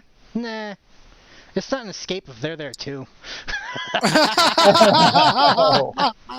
Oh. Come on. Oh. How are you supposed to have guy time if your girl's there? It's guys' night. Guys' night. All right, so both of you guys go chug a gallon of milk, disappear into the alternate world, and then play rock paper scissors till the universe comes back together. That's it. No, and I've had female role players who were awesome.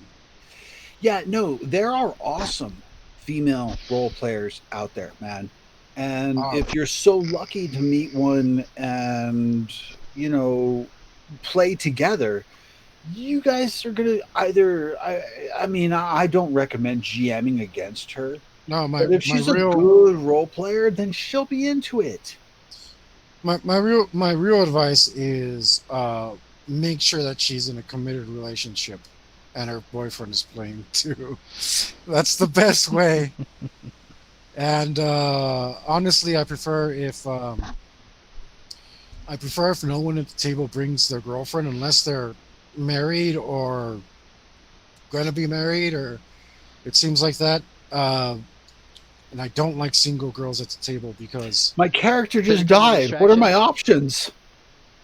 well, Leave. even if I trust all the guys around not to like be obnoxious and just hit on her and whatever, it's like usually if she's single, she's there to do the exact same thing. Has been my experience. No, Uh, that's actually a good point, man. That's actually a good point. If you're going to have a campaign going, you don't want to bring in people who are going to be distracting. So if you have two people who are already in a committed relationship, be them man, man, woman, woman, or man and woman, it doesn't matter. As long as they're committed, and if they break up, that's horrible. But one of them's going to leave, and there's always a way to say, well, that character died, and that's done.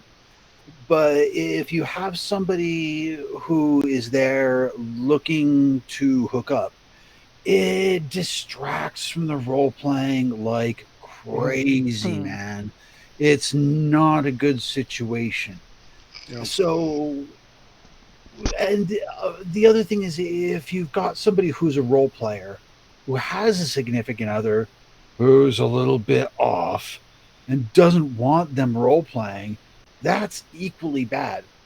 The ideal situation is to have the two of them there together role playing. Hmm. Yeah, anything else kind of gets it just gets messy. Like I don't see it I that way. I wound up no, in and out of campaign. You hang out with your girlfriend all fucking day long. I'm not taking her to fucking game night. That's my time.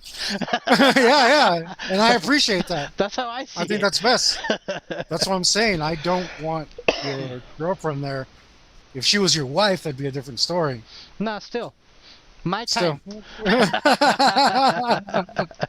no. If you decided to invite her, right, then I'd be open to it. But if She you has just to Yeah. be a want good to, she has to be a good role player.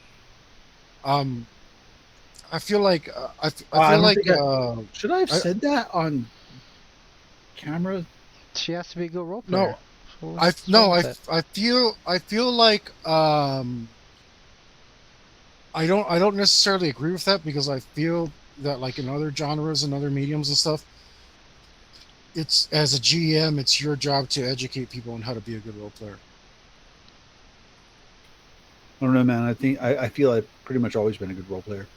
Well, that's because I hate playing myself, so I like to play other characters. Mm. Oh, there you go. But my rule is nobody's allowed to bring their romantic interest to the table except for me. And then, and there's one reason for it. It's not that I'm holding people to different standards. The thing is, I am willing. I feel I'm the only one who's willing to put up with an absolutely terrible relationship as long as the campaign keeps going, because it's more important to me than whatever is going on interpersonally between me and somebody else. So you're I just gonna will. I put up with her crap because the story needs to go on. Yep. Yeah, And if you're not willing to, and if that's a you're not better willing to do that, that's a better if you're not direction. willing to make that sacrifice, then your love interest doesn't belong at the table. No, it's a better direction, man. It's like that one chick that I was dating at the time where I Yeah. wasn't able to show up to role play half the time where it was detrimental to the campaign, man. I mean, I was willing to put up with her. She was not willing to put up with me. I Mhm. mean, I'm not even willing to put up with me. That's why I role play. But but yeah, I mean, also you need to get creative with it sometimes. I mean, remember last time? I won't name names, but we had a player with a romantic interest, and I said invite her to the game because he was worth having around if he'd stick around. Of course, you see how that turned out. It wasn't a I good don't thing. remember that. Well, I don't want to name names or get specific, so you have to imagine. Nah. But it didn't turn out well, and that person wouldn't show up because of their romantic interest, and you guys were counting on him. Mm. You know what I mean? To me, it was fine because um, I had already planned ahead. It was like, good.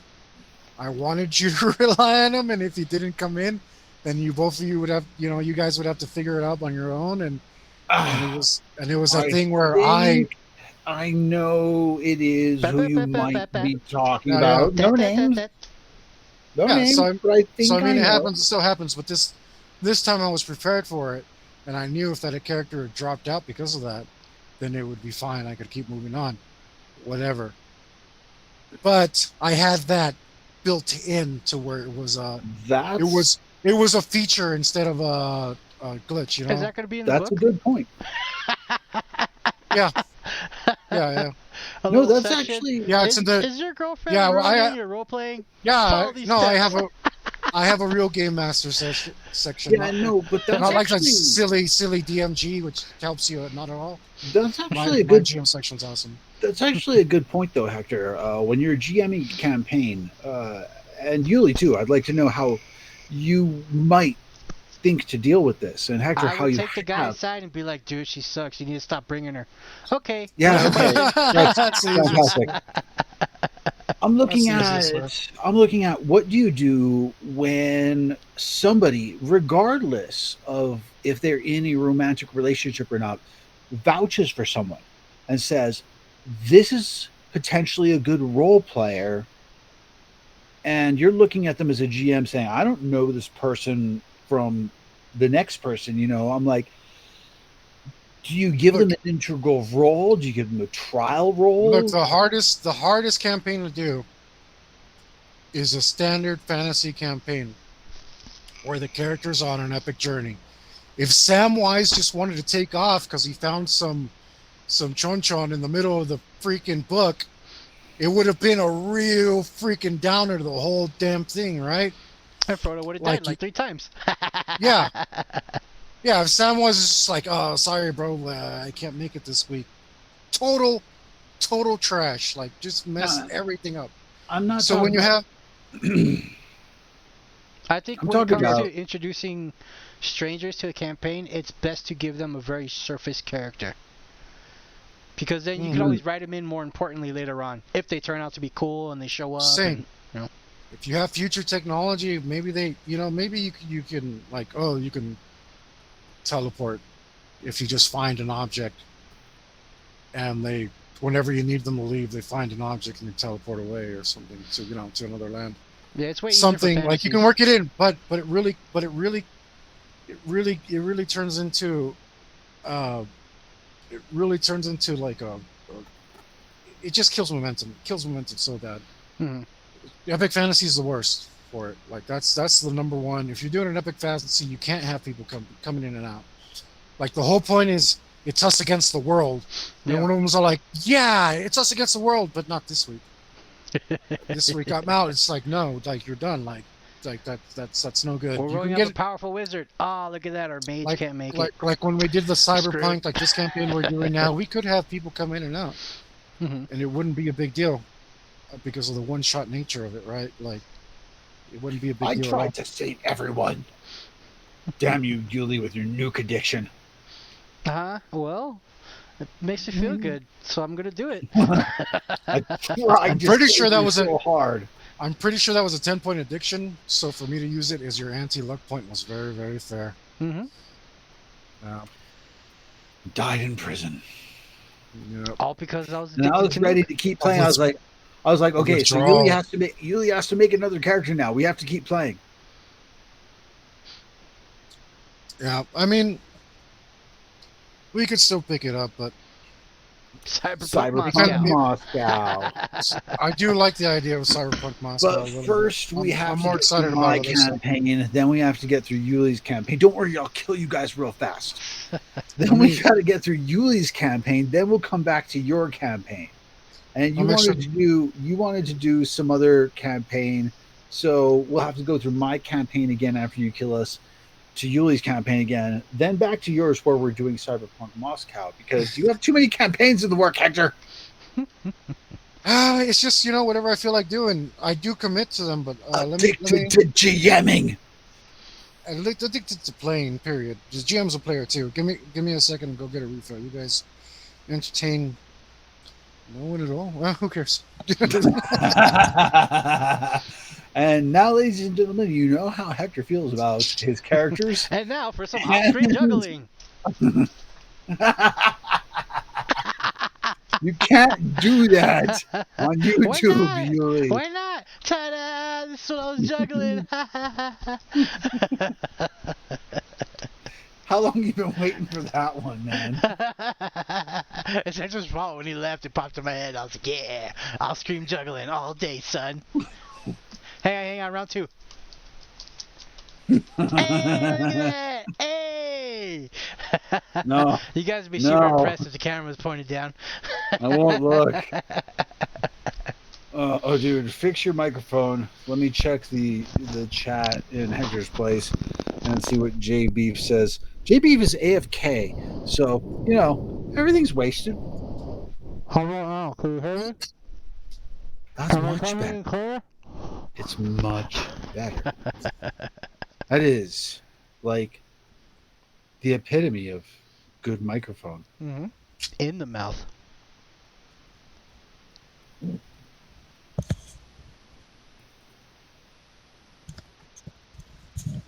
Sorry, guys. I'm super thirsty. We weren't doing anything, we swear. Yeah, don't worry. Yuli didn't well, it's do anything that will get you banned I'll watch from it later. Twitch and YouTube at the same time. Great, I'm gonna watch the video and just see a big old gump here. No. I might have called you the M word a few times and you left. And the S word, and the P word, and the C word. There was also some B word and some T word. Lots of Q word. The Q word was off Q bomb. the charts, bam, bam, man. It everywhere. was just like, dude, Q word was just unacceptably. Yeah, but you were saying I was addicted to GMing. It's just there needs to be a game running. I'd rather play, but I have a campaign. Whether you would like to run it or not, it's not up to you. But I shall run it, and run it I shall. Well, we're gonna do the Christmas special. Halloween. We're gonna do both. The Santipede. The Santipede special. Halloween special and the Santipede Christmas special. We're gonna do continuation of the Jingle Hell special. Yes. I can see it happening. No, well, I think this was supposed to end around Christmas. Oh, it's going to end around Christmas. Right now, people are putting up Christmas decorations because it's Halloween. So, perfect time to end the campaign. You know what? I think you're right. You've already killed us, Hector. Admit success. I went shopping, and then I saw like Halloween stuff, and then the next aisle there was Christmas stuff. Yeah. That is annoying. It's an advertising thing. It's a capitalism thing. It's a go shop thing. It's a thing. I'll say, as much as I dislike capitalism, I see it no more than a mere Let's get system. off of the whole thing. It's no more than a mere system. The people who abuse that system should be held accountable. The people who control themselves and regulate themselves within the system are the good ones, man. They do exist. All right, since we went there, I'm going to go ahead and say this. There's no such thing as a capitalist government. Oh, I agree. that's ever existed. Yeah, no, completely. If there is technically one, but that's because the government had power over all of the capitalism. Rome? No, the government had power over all of the capitalism and used capitalism strictly as a government right, not a personal right. That would be like something like China or Russia, where they force their people to be communist and run their government as capitalist. Sort of, yeah. So it was a national socialist kind of thing, if you get my drift. That is kind of where we're at right now, unfortunately. And I mean, RoboCop told us it was going to happen, and sure enough, it's been like that for like 20 years. Detroit certainly turned out that way. When OCP controls the government, and there's no distinction between the government and the capitalists in there, then yeah, sure enough, that's exactly what you get. I'm going to tie this right back to the heavy metal system, because Hector, how much are you planning on releasing the PDF of this system for? I think $1.99. $1.99 or $1 maybe 99 cents? No, 99 cents. I think so. There used to be this really popular thing and putting it on Amazon Books and putting it in Kindle for 99 cents. I think it might have to be that right there. You're helping the role-playing system. You're not sitting there saying, I've got the better product, so I'm just going to hold it up here and charge. How much do D&D charge per book? I think they're $35-40 a book now. $35-40 per book. And it's like, okay, so you need your player's handbook, you need your monster manual, you need your GM handbook, you need your magic handbook. And mine will be all three. And you're saying, but there will like be a regular person, for purchase later. The physical book will be a different price because obviously the profit margins are way different on that. Out of 99 cents that I make on if I put it on Amazon Books or Drive-Thru RPG, I think I get about 70% of that. So I'll get 70 cents. My friend, you sound like an ethical capitalist. Well, yeah. But when you buy the book takes a lot more to make. There's materials that go into it. There's shipping costs. There's a lot manufacturing costs, man. The printing costs, the binding costs, all of it together. Yeah, then there'll be costs I can't avoid, and they're already as super low as I can imagine, right? So all I really want is $5. If I can get $5 for the physical copy, I'll be in heaven. Sounds like ethical capitalism to me. Yeah, I mean, and low. I would charge 20. No, so it's gonna. No, I'm saying like I would get $5 out of it. So it's gonna be whatever the book is cost to manufacture plus shipping plus distribute. Whatever the margin, my margin would be $5. I would hope to get $5 for it. $5 a physical. $5 a physical book. 10 cents a digital book. To me, it'd be you unfortunately as a consumer got to pay more. And that's gorgeous, man. That's if you sell 1 million copies, make $5 million. If you sell if you sell 1 million copies of the digital system, you make $80,000. Right, somewhere around there, yeah. Which would be great. Nothing wrong with that. It's ethical, that would be man. Great. It's reasonable. Yeah, I mean, the point is, I do want the book out there, right? I want people to have it. I want people to enjoy it. I feel like I deserve a little bit of compensation. Of course. It's been years of research and field research. Years. Yeah. I've lived it, man. When you do something great, like the shooting, the amp card, the boxing, the bouncing. When you do something great, great things should be rewarded, man. It's simple and plain. I've got a lot of inventions in the box that I'm working on. I need to get them out there. It takes a lot to get a patent and a lot to market crap. And we're facing the same thing, you and I, with the marketing crap. Yeah, I know Amazon doesn't like 99-cent books anymore because people used to do that to break in. Because they'd sell. See, that's unbridled capitalism. And Jeff Bezos is like, I own Amazon, Well, and it's I not don't that's want your 99-cent book because it that doesn't is make me any money. We will sell your book for $20 a piece. You will make 10 cents. that's exactly the kind of socialism I'm not into because the That's only not reason, socialism. yes, it is. The That's only reason, capitalism. no, the only reason that Bezos was able to do that was by taking government subsidies. Um, the government should not be interfering or swaying capitalism one way or the other. When they do, they're looking for their own self-interest. This is a capitalist government, not a capitalist society.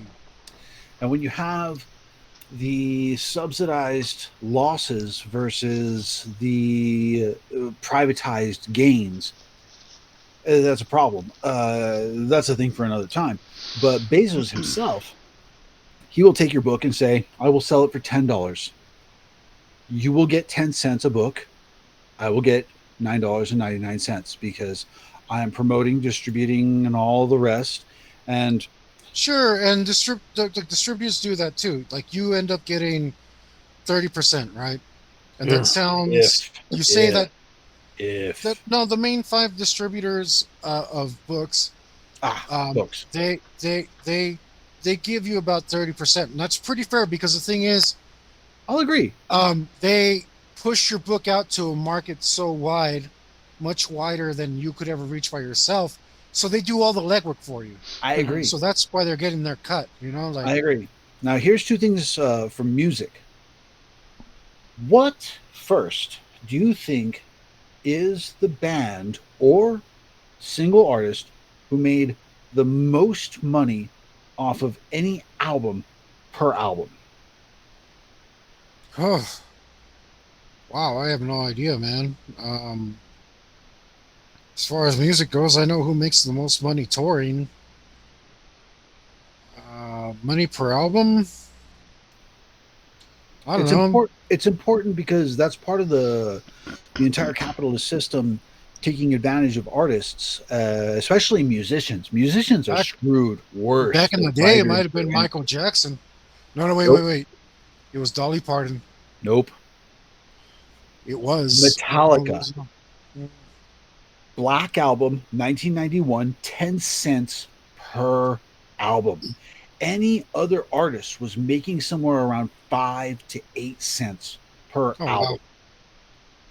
The music label is like, we own your music and we will sell it as we see fit. The music label has even gone so far as to, for example, bands like Nuclear Assault. They cannot re-record their own songs and put out singles because Oh, that's crazy. previous labels own their music.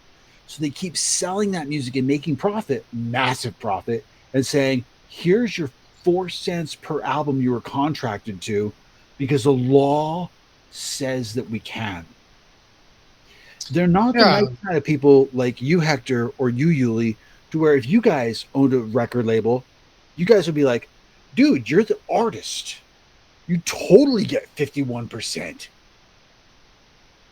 I would be the Yeah. same No. way, man. 50. No. It's Well, you gotta let no. them See, control their the own. look, But man. The book market is fair is because there's been tons and tons of negotiation yeah, over yeah, decades and decades and decades of publishing and distributing and so forth and so yeah. on. Actually, And they hundreds. found, yeah, and they found the butter zone, right? Yeah, now we're looking like back to like the 1890s when these sorts of negotiations with publishers, when the printing press started to happen, and with Luckily, music, music's been undercut. Luckily, though, by I mean, you go on iTunes and you paid 99 cents a song, and it's the getting artist gets a better, better percentage of that, getting right? better He for gets musicians. he But gets like 50 to 60 cents on that dollar musicians, or whatever it is. I don't know, but he musicians gets better cut. like musicians like you, Hector, because I like the way you're marketing this book. This is an album. Oh. It's going to have an album cover. It's going to have t-shirts. It's going to have the sweetest pot merchandising. You need a.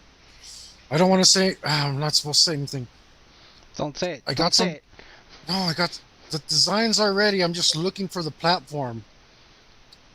Right? Because The platforms that I was looking at, I cut them out because I heard a lot of problems with shipping, customer service, quality of the product.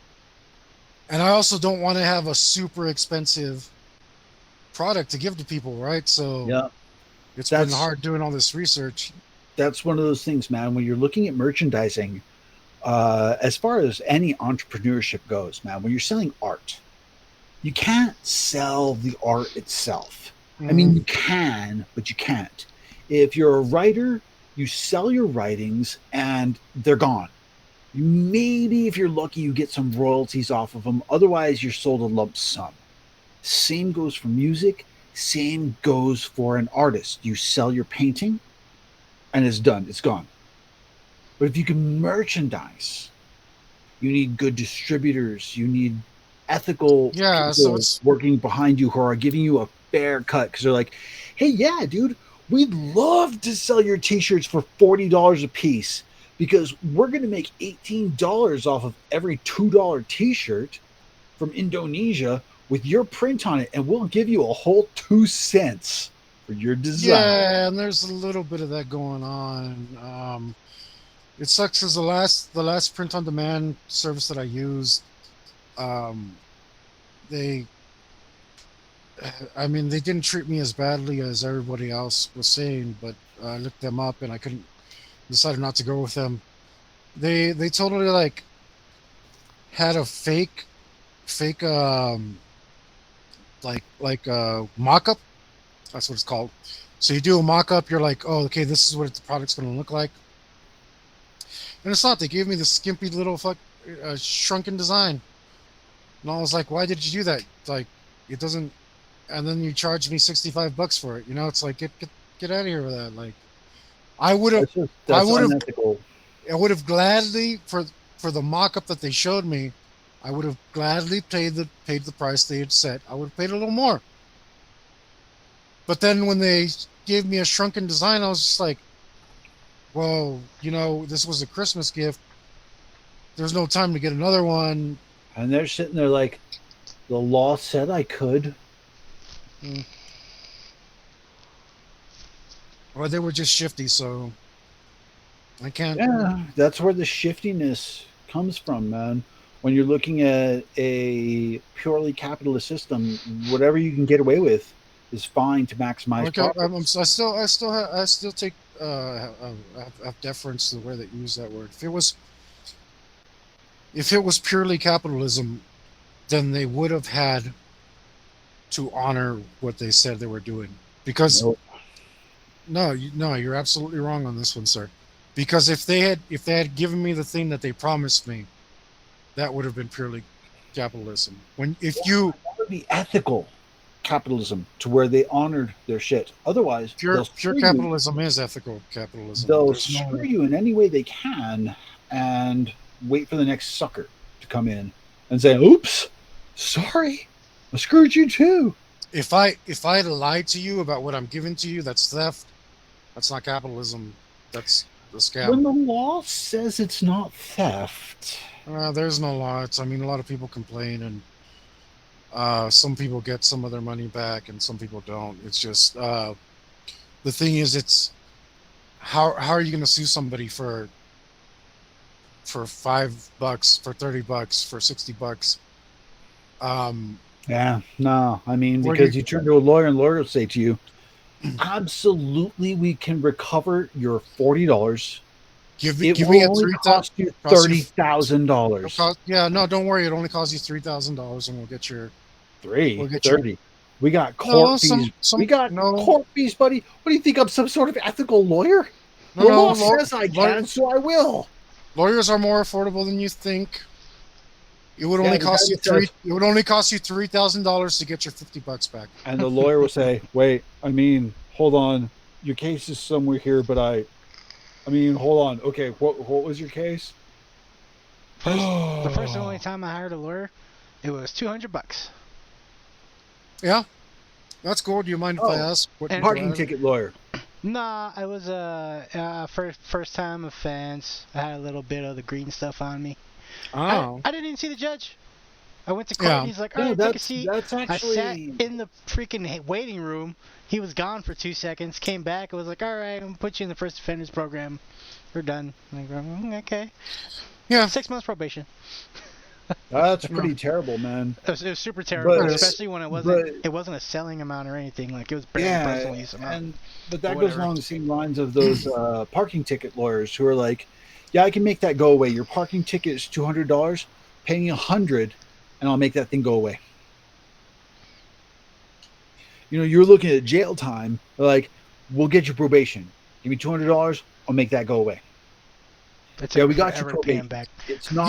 Yeah. I don't pay tickets anymore. I hire a lawyer for sure every single time. Yeah, the ticket. Most of them are like $75 for per ticket per offense. Yeah, I don't care. You are gonna definitely your chances of being bent over by the law skyrocket 100%. if you try to just go in and defend yourself and do whatever. Some people can do it. I went with Terry. He got out of 7. I'm not smart. 7 out of 7 tickets he got out of. Good Lord! Just because he showed up to court and he had heard somebody said you could do this or you could do that or you could argue this or you could argue that, and he just got away with it. But in recent times, they have made it a lot harder to do that. Now, Hector, the reason I bring any of this up is because the way you are running the publication of your system is very ethical. What you are looking for, you're going to face insurmountable bullshit from a lot of unethical people, man. And I'm just saying, look out. Try to find the sweetest pot, and you're already looking at them. I don't have it with me. But I own a stack of books, of 3rd edition books. I remember your collection. That thing was freaking gorgeous. You could have opened a freaking Golden Age comic book shop, man. No, I'm talking about just the D&D books. I had books that were a pile of books over 3 feet high. Nah. Right? And how many of them did I use? Like 2. At any given time, maybe 2. This is the ethical capitalism that I like to believe in people. I'm just saying, watch out for the jerks, man. Watch out for the jerks because they are everywhere, left and friggin' right, man. You have a great product. You have a great vision. You are looking to release this to the community to say, here is a better system of gaming where we are not robbing you. Here's a better system of gaming which is more balanced and more thought out. Something that encourages role-playing and strategy over min-maxing. This is a good thing for the TTRPG community in general. And I'm just saying, watch out for the jackasses, man, because as far as capitalism goes, when you have unregulated sectors, man, when you have unscrupulous publishers who will bend or break laws, or laws are not already in place for these systems, you're going to face insurmountable odds where people like Jeff Bezos are going to say, sure, I'll sell your book for $10 a book and give you 10 cents a book. And like, but I wanted $1 a book. He's fine. $100 a book, and I think the profit margin on Amazon's actually like 70%, which is pretty decent. And the only thing is they don't allow you to do the 99-cent thing anymore because so profitable. I'm sure they were making money, but they just decided to be greedy about it. Yep. And now they want you to charge $2.99 minimum. I mean, it's fine. It's fine and good. They didn't want to have to run the servers for the download to the Kindle to this and that. I can't bash capitalism as far as the ethical side of it when people are actually ethical about it, because capitalism actually gives you pure freedom. It allows freedom of market. but it allows the freedom to be purely evil. And there's also the ability to be ethical within the system and say, I'm going to pay my manufacturers a fair wage. I'm going to pay my resource people a fair wage. I'm going to pay everyone a fair piece of this pie. I'm not going to make $20 billion while everyone suffers. I'm going to say, hey, you did damn good work. You deserve a piece of the company itself. And here you go, man. Bring us up as a whole. We make more money. You make more money. We all make more money. And we distribute this piece of art, this system, this mathematical. Well, I mean, that's dude, what reminds me. And I'm gonna toot your booby right now, because the other day I was like, where is the set trap skill? You're like, make. You responded in like 2 seconds, just make. I was like, yeah, the system's perfect. Yeah, so on that point, I'm sorry, Yulikopter, did you want to? Oh no, I was just saying, like, compared to like every other thing else out there, for you to give away a whole system for $1, it could only catch fire, dude. Because I mean, like, think of any other product, or whether it's like a one-time use board game that charge you like $50. Like, oh, you want to play this one game with this one set of rules, and once you do it once, like, it's done, they'll charge you like $40, $50 for that, just because it comes with miniatures. So they charge you all this extra money. You're gonna 60 $60 for Catan, $80 Hector, for Hector, so there's face no way it. it's not gonna catch fire, man. Hector, face it. You are a TTRPG socialist. I'm not. And then you are giving away your book to the TTRPG community. The thing is, people are going to steal it no matter what. You can't copyright a systema. You can copyright the expression of that, but not the. So that's one of the reasons that I focus on the language very well. I wanted it to be the most clear and concise version of itself that it can be. Because at least that way, if somebody does want to use my stuff or use the same system, they can make it more convoluted and less useful. Yeah. But I can't. But the mechanics I can't. Can't copyright. Nah, true. So the point is, the point of selling it 99 cents is like, hey, you could steal this. You could steal this easily, right? You could find somebody will make a downloadable version of this. You can get it off of BitTorrent. I will. Whatever. Sure. And then you can't do that. Or maybe I'll appeal to your reasonable side and be like, dude's only charging me $1. Yeah. And as a pirate, like, that sounds cool. The salty seas are calling me. Cool. The salty seas are calling me, but yar, I have no reason to steal from a man who is giving away his product at a fair price. I cannot that's what I'm hoping for. This. That's what I'm hoping for. So you can, and then for the people who actually want to own the book, there'll be a version of that too. And the PDF, unfortunately, will be devoid of artwork, which is the main selling point. So, like, you get a book. If you get in on the ground floor and you're one of the first people who funded the Kickstarter, it's also signed. I don't mind leaving a personal message in there for you, signing personal message, doing stuff. Limited numbered copies and such. Maybe I can even go in and touch up some of the artwork on the pages. Who's the dude that created D&D? What was his name? Well, there was Gygax, and then there was the other guy who doesn't get any credit. Nobody knows his name.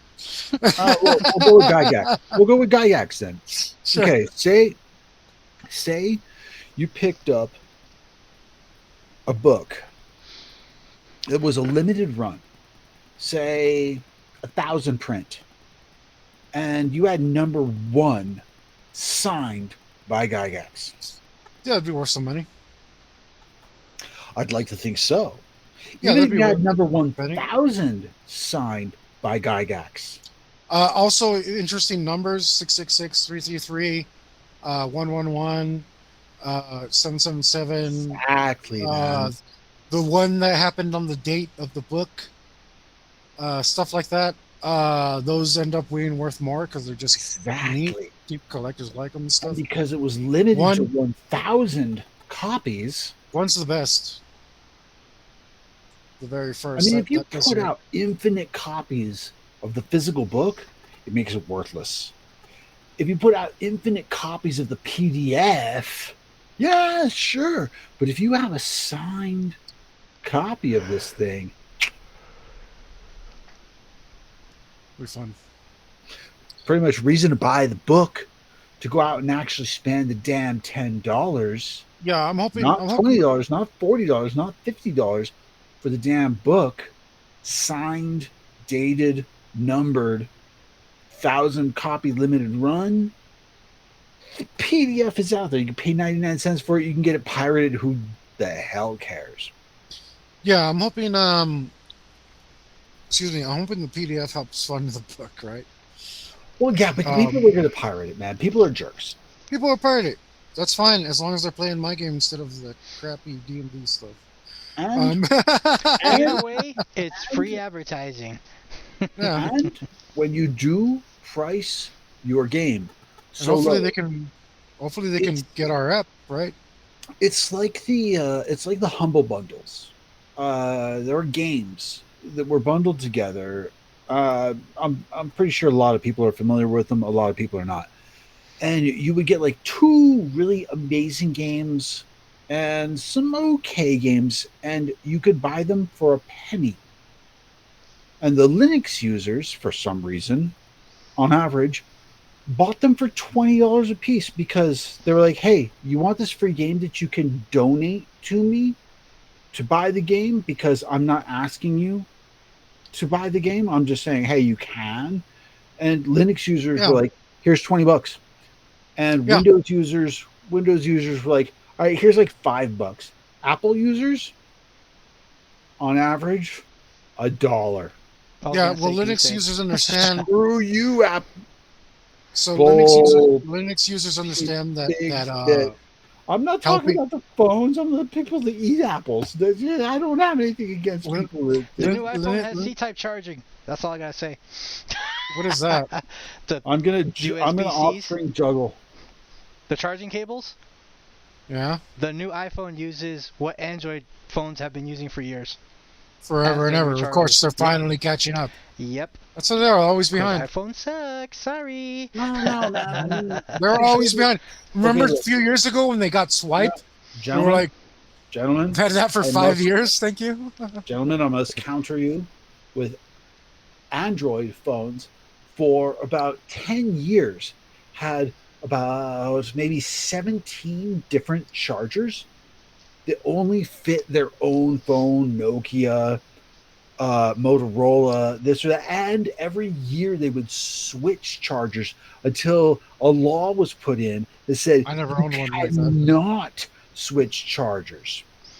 I All the never phones owned I've one like ever that. had have been like either like the clunky plug-in It charging was part it or the was it was micro mini USB, mini it was mini USB, yeah, micro USB, and then and then C. USB Oh C. no! Yeah. Before that, those little round ones that like fit into your keyboard or fit into your They kind of look distortion like a phone pedal. jack, sorta. Yeah, no, it was just a circle with the hole in the middle, to Yes, where it was yes. like distortion pedal. I've only had Android phones, and I've never had one that wasn't I'm standardized. talking The about these standard has things. changed over the years, but No, these were back from like 2007, man. 2008, 2009, probably I 2010 before they standardized. I think I got my And first cell phone when it was like, here, I'll I pull don't know, this one on my computer real quick. 14 years ago or something. I don't remember because I didn't want one for the longest time.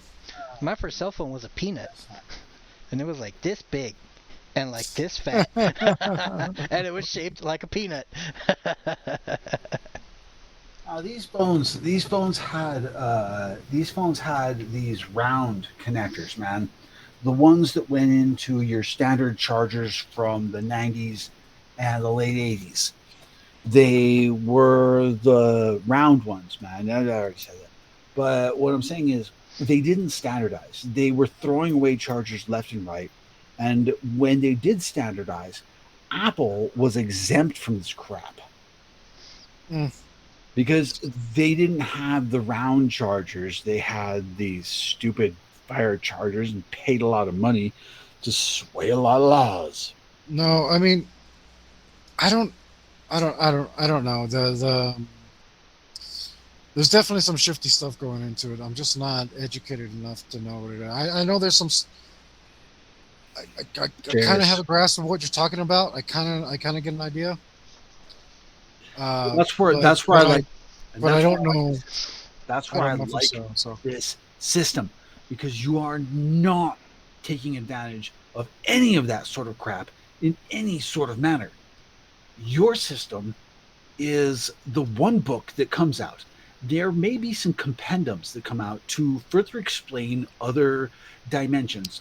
Maybe magic. Yeah, well, I might go print. I might go print on demand with those too. So yeah, man, and that's again going along the lines of helping out the community and saying, dude, TTRPG people, play this system. It is far less expensive because we're not charging you $40 a book. Yeah, that'd be awful. Far more balanced because I don't actually know how book the big will be. I have. No, you said that right. Yeah, I have no. I actually don't have an idea how big the book will be. I know, like right now on Google Docs, it's several hundred pages, so I don't know. I have no idea. I have no idea. I feel like it's gonna be. I think it'll be half of that at least, because I feel like smaller print, wider margins. Yeah, exactly. I feel like Google Docs just like makes things big for some reason, standard. And all my whole point of this is, man, is where there are the capitalists who take advantage of things and try to screw you for every dollar that they possibly can. I don't think I'm being. I don't think I'm being ungreedy. I think I'm being smart. Like, I can either charge you, $16 for a burger at a steakhouse, or I can charge you $1.99 for a McDonald's burger, rather than $16. And I can make my profit off of volume, which is the kind of product that I'm selling. Watch out for jerks. And take the sweetest pot, those t-shirts. But all that I give a crap about for everybody out there in internet land, I'm pointing right at you. This man right here, Hector, he's sitting here. He's got a great system. And he's giving it to you, man. He's like, here, dude, give me $1 and I'll give you this thing. That shit doesn't even color cost. No, it doesn't. He's helping out, man. He's helping out the community. He's sending a better product to everybody without the concern for damn profit. He's trying to make TTRPG world a better place. Damn it, buy the book. Buy the book! Yeah, well, it'll be done very, very soon. So soon that it's scary. Brother, I say to you, I sit right now and I sit with an angry heart. Buy the book. Yeah, it's super scary how close it is. Because I'm waiting for the next bits. It's gonna be great. I do need those parts. I'm pre-ordering right now, Hector. I want the first one. Called it. Called it. You deserve it. You're lead playtester. So. Actually, how about that? How about we all sign the first few books? No, not that. Pre-orders. On the spot. I mean, put you on the spot, brother. That's because I'm a brother to my brother. It's so close to done that it's not a big risk at this point. For other people, right? It'll get done. I'm not worried about that. I think, but I'm trying to put all like a concerted effort into it. Organize the whole thing to where it gets the most traction that it possibly can.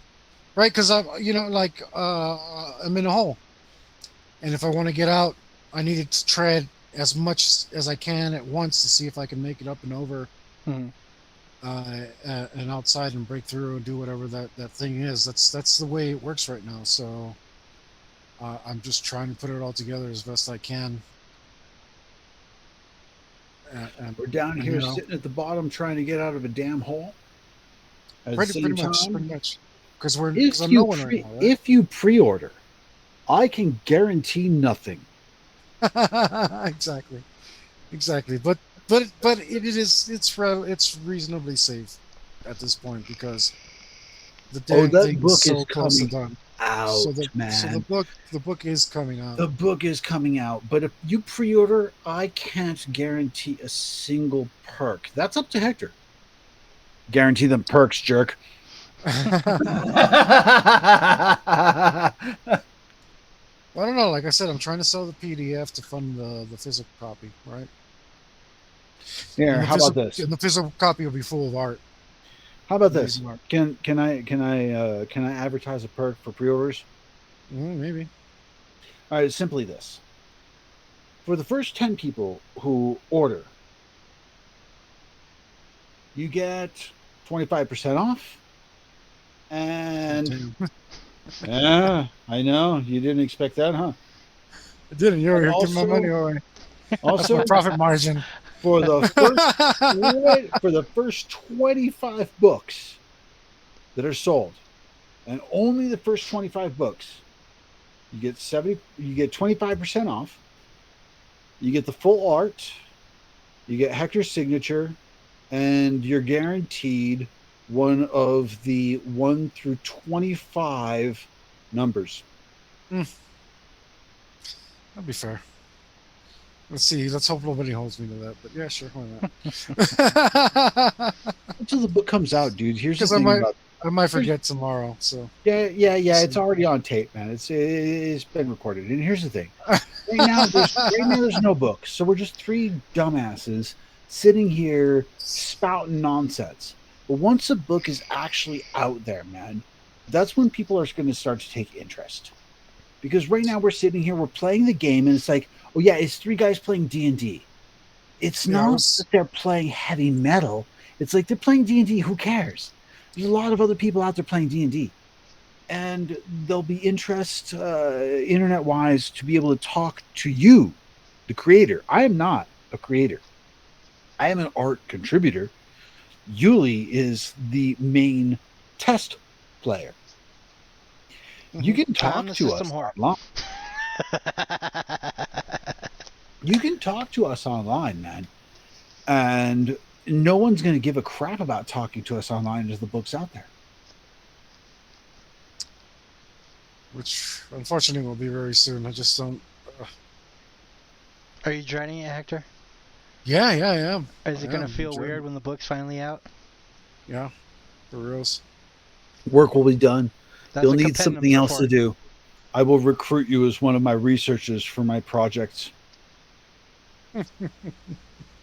Don't worry. Yeah, it will have nothing to do with the centipede.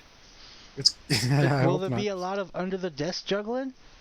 There will be a lot of under the desk juggling and a lot of centipede.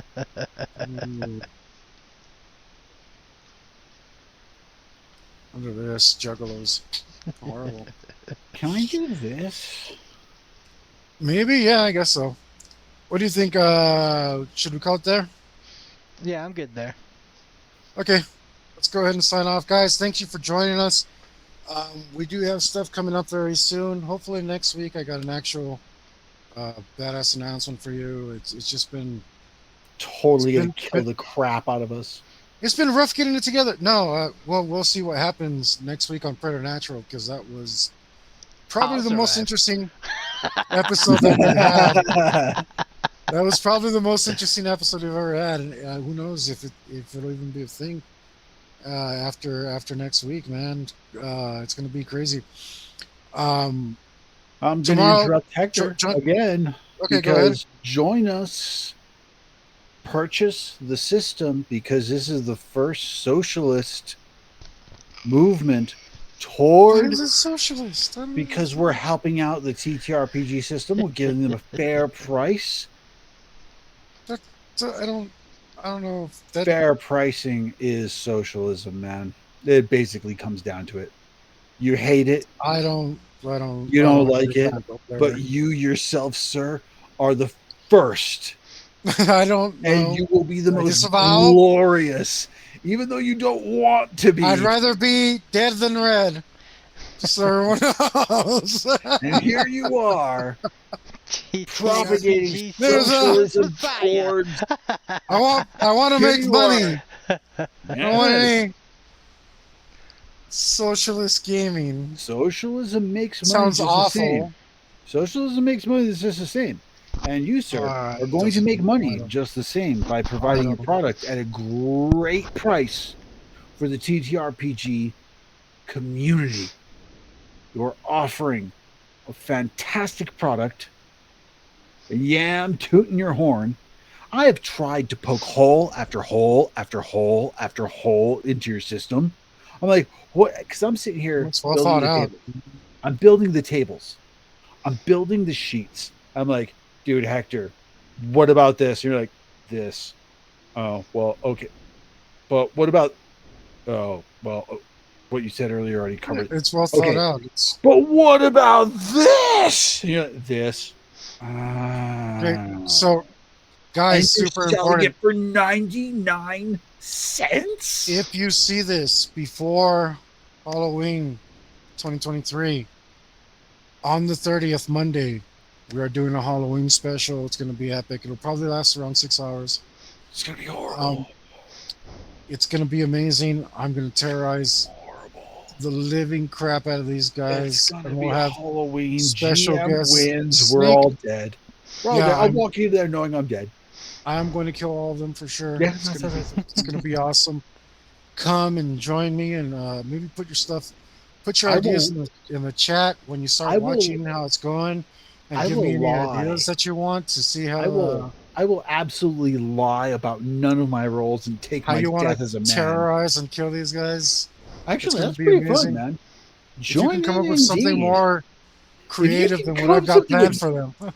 Devious, really devious.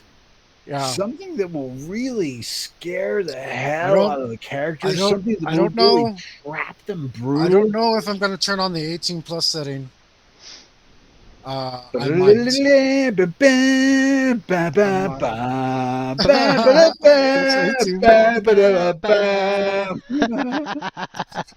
know if I'm going to turn on the 18 plus setting, but I might, because it might be too graphic for just the themes that we get into. Might be too much. Oh, 18 plus. I thought you said A-team. No, 18 plus, not me. A-team plus. A-team, man. Totally the A-team. I called it. Oh, I call Hannibal. This is why I don't mind torturing them during the game. He does have a very, very well-founded reason to torture the crap out of us because, well, I'm a jerk. Hey, Hector, what are you going to be getting into tomorrow? Sorry, Yuli, I'm dragging you. Tomorrow, you with me. I'm going to continue working on this table. We are like 45% there. It's very exciting. Hold on. Hector, let me say that again.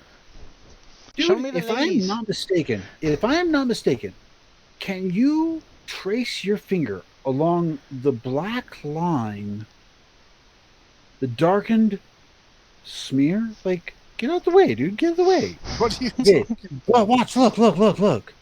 Look at that thing. Right there. What? I wish I could point on. Okay, grab your finger, and I will direct your finger. Up to the top, yes. Now, to your left. To my left. Left. More left. You said my more left. More lefter. More left. Right there. Okay, that dark line. Follow that dark shaded line down. Follow that dark shaded line down. Talking about the shadow? Yes, that shadow. All the way down. There you go. There you go. Stop. Okay. Now, remove hand. Come back to dark shaded area right center of the light blue. There's a white and black area to your right, to your right, to your right, down, down, down, back to the left. There we go. We're going on. There we go. There we go. There we go. That dark area right there. Okay. You see all the black and white? Make a circle of it. This? Yes, that right there. Okay. Now pull away again. Now go back. Watch, watch, watch. You're going to see what I'm drawing. Go back down again. Hit the center of the top of the yellow. Come straight down from yellow. Stop at the red. What, this red? A little bit more to the right. And a little bit up. There you go. That red. That's the nose.